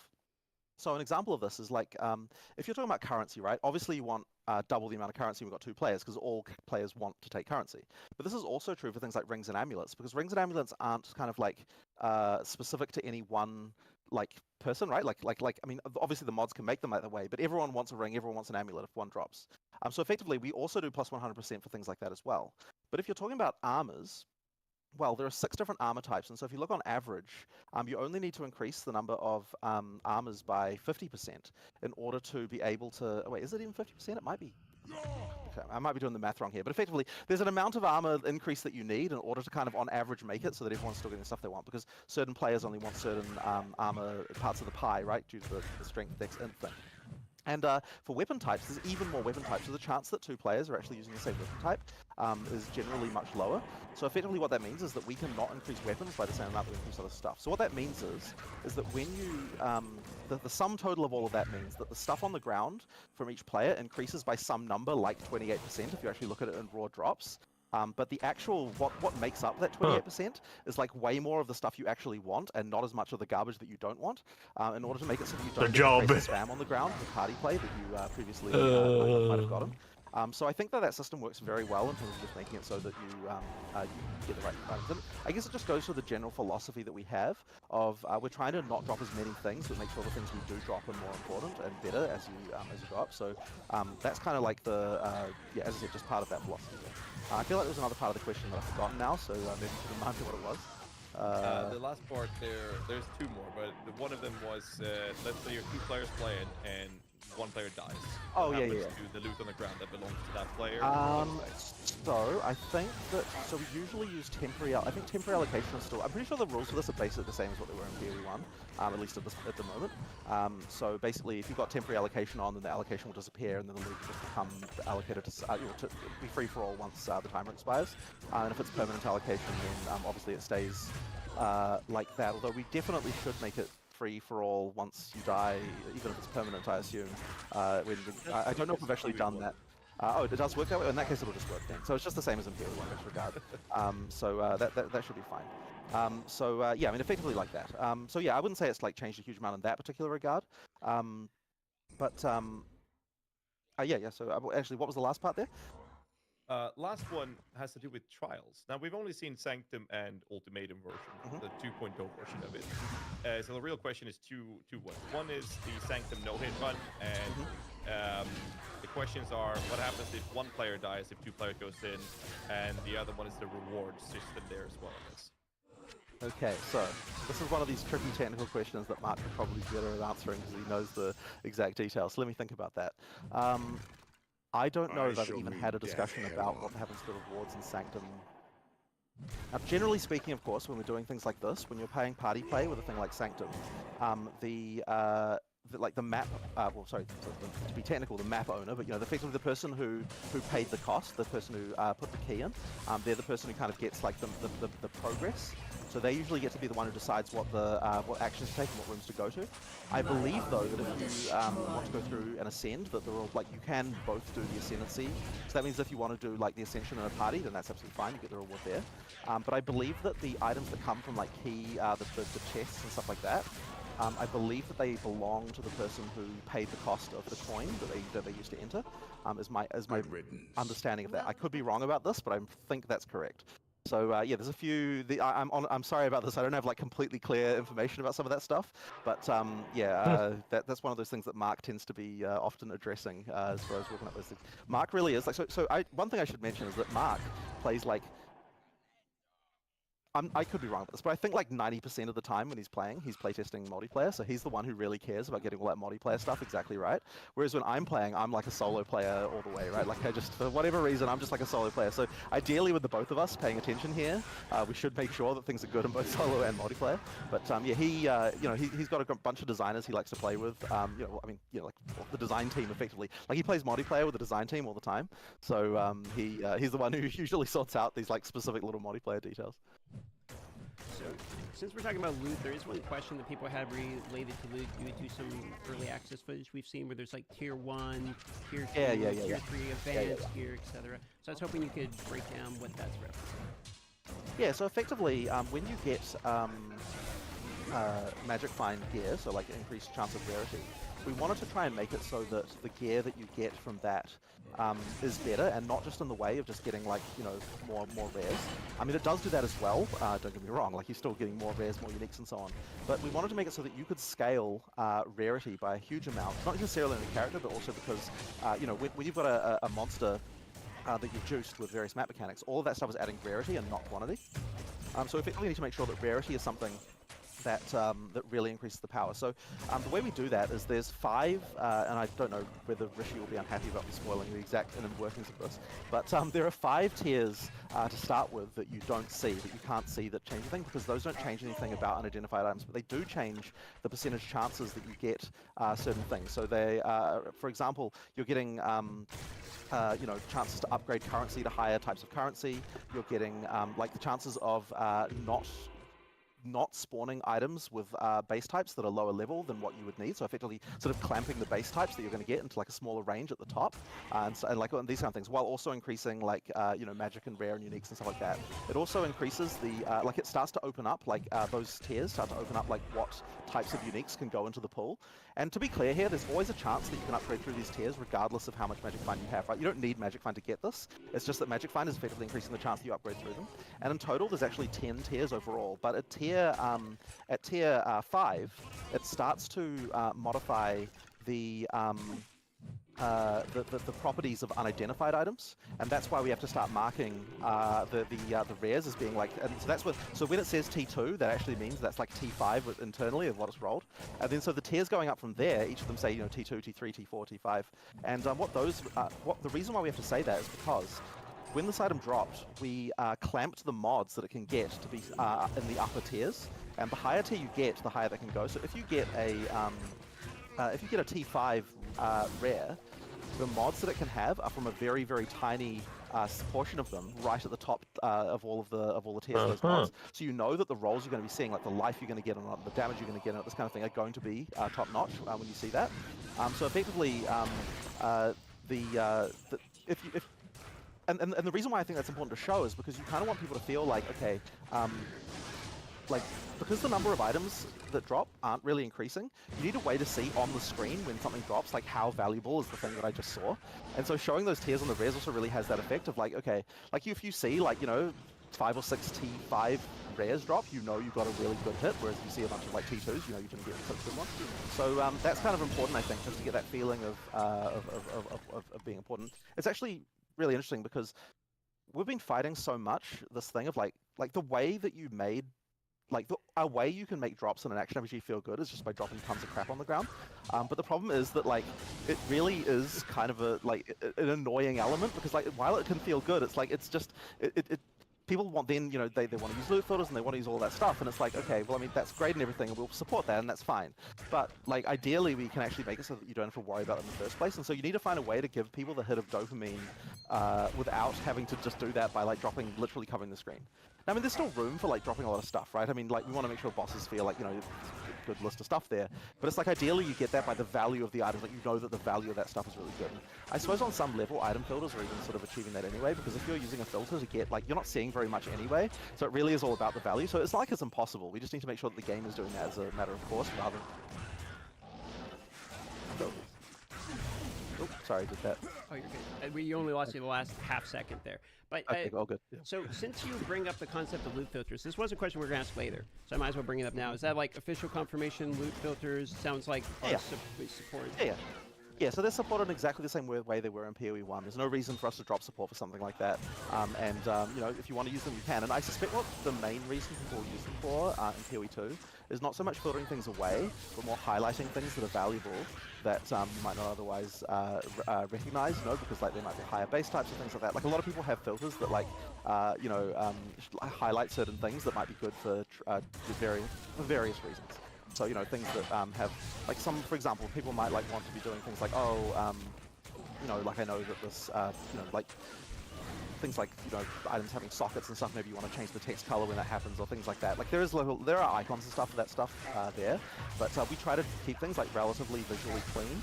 And also we don't want to kind of try to make too many value judgments for the player about what is important or not. So therefore we try to like not do too much of that stuff, but obviously players, you know, come up with their own schemes for what they think is important. So then I suspect they'll use loot filters mostly for the ability to change how loot is rendered as opposed to filtering it out.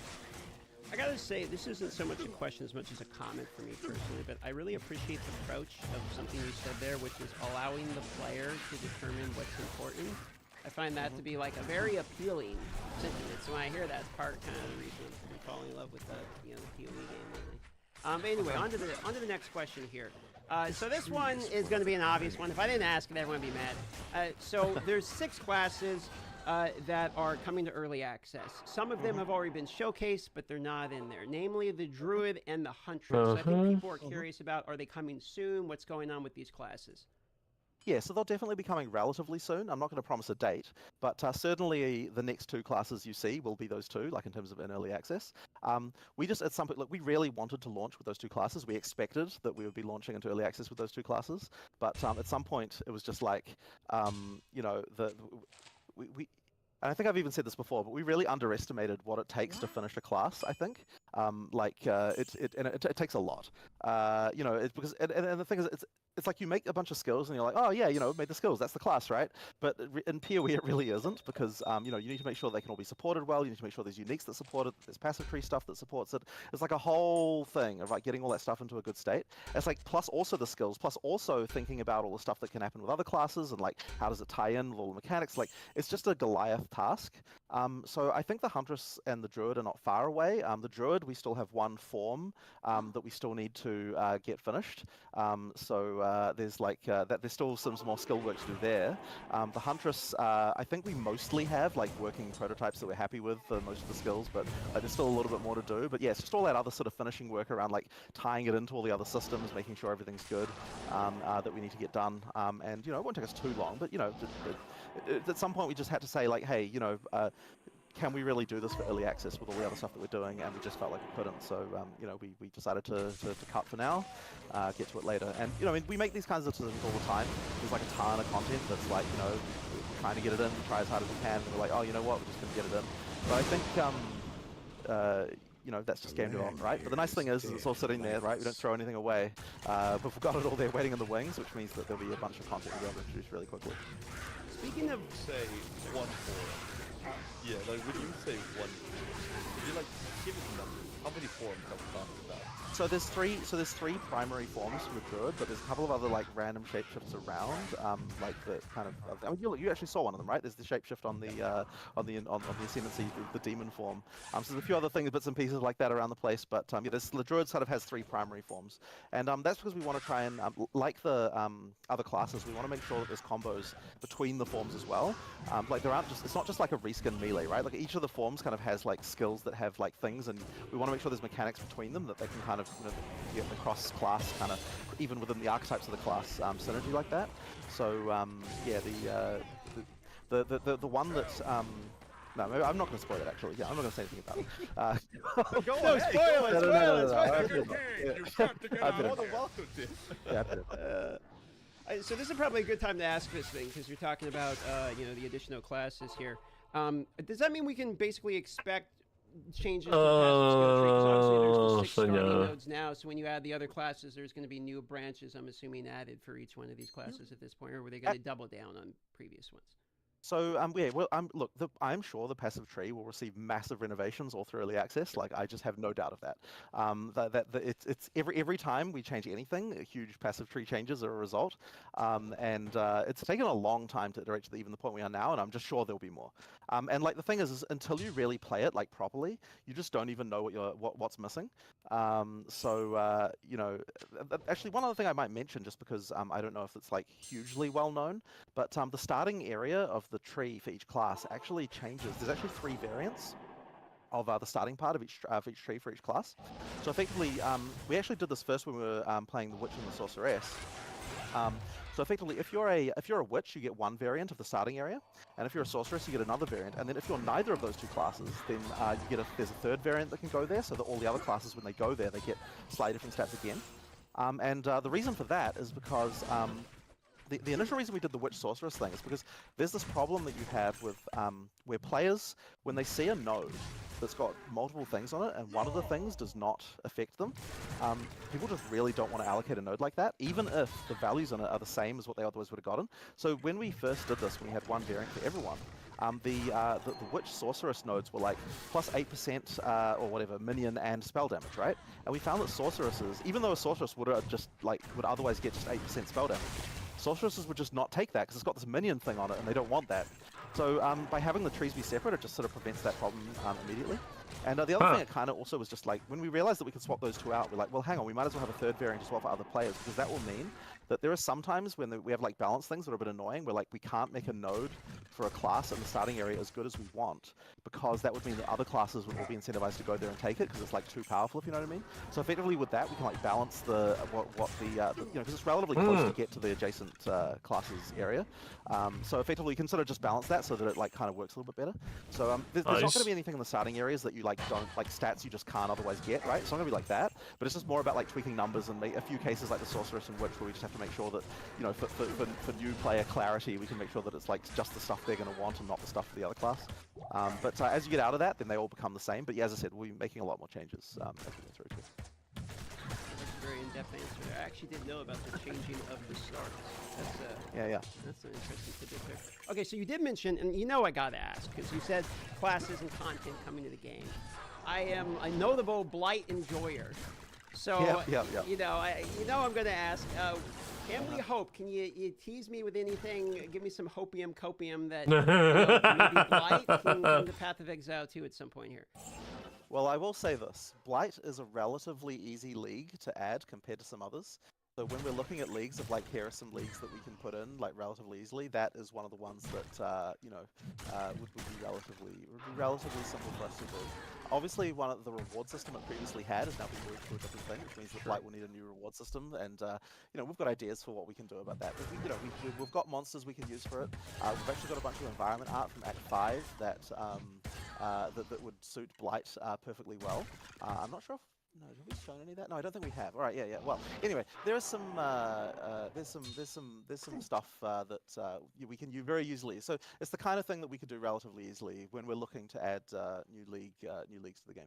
So I'm just hearing Blight login. That's what I'm hearing when you're saying. Okay, well that's good. That's good news. I'll pass it off to Gazi because I've been asking a bunch of questions related to stuff I just personally wanted to know. Oh, that's fine. Later on in this podcast, we're going to hit the minion rant section, so don't worry about it. But we can start with a classic simple answer question, and it is, how many ascendancy points are we going to get in total? Yeah, so same as PoE 1, it's 8 points. So effectively, you've got the last, the 3 you can get throughout campaign, 3 sets of 2, I should say. So 6 points throughout campaign, and then the last one you have to be in game to be able to get. All right. The other question we have here is, PoE 2 looks like there's a significant amount of ways to increase power on maps. How does the juicing compare to PoE 1 for endgame mapping? Now, we saw a lot of it in the reveal, but could you elaborate on it? Well, so first things first, we definitely want to make sure that juicing is still a thing, right? Like before we did our whole endgame push, I think that you know, in recent times, I think that would have been a big problem that we would have had, where there wasn't enough ways to juice maps.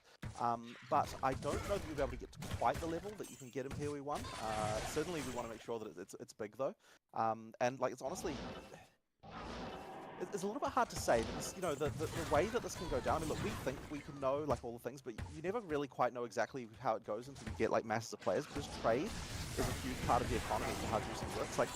It's like okay, so we've shown people how you can overlap tablets and towers and all these sorts of things like that, and like get all these things. The question is the sustainability in a trade league such that you can like do all of the juicing mechanics that PvP has to offer at the same time? Boys. And I don't actually quite know the answer to that because, as I said, it's really a trade economy thing that you need to have to be able to say what they can do. And the juice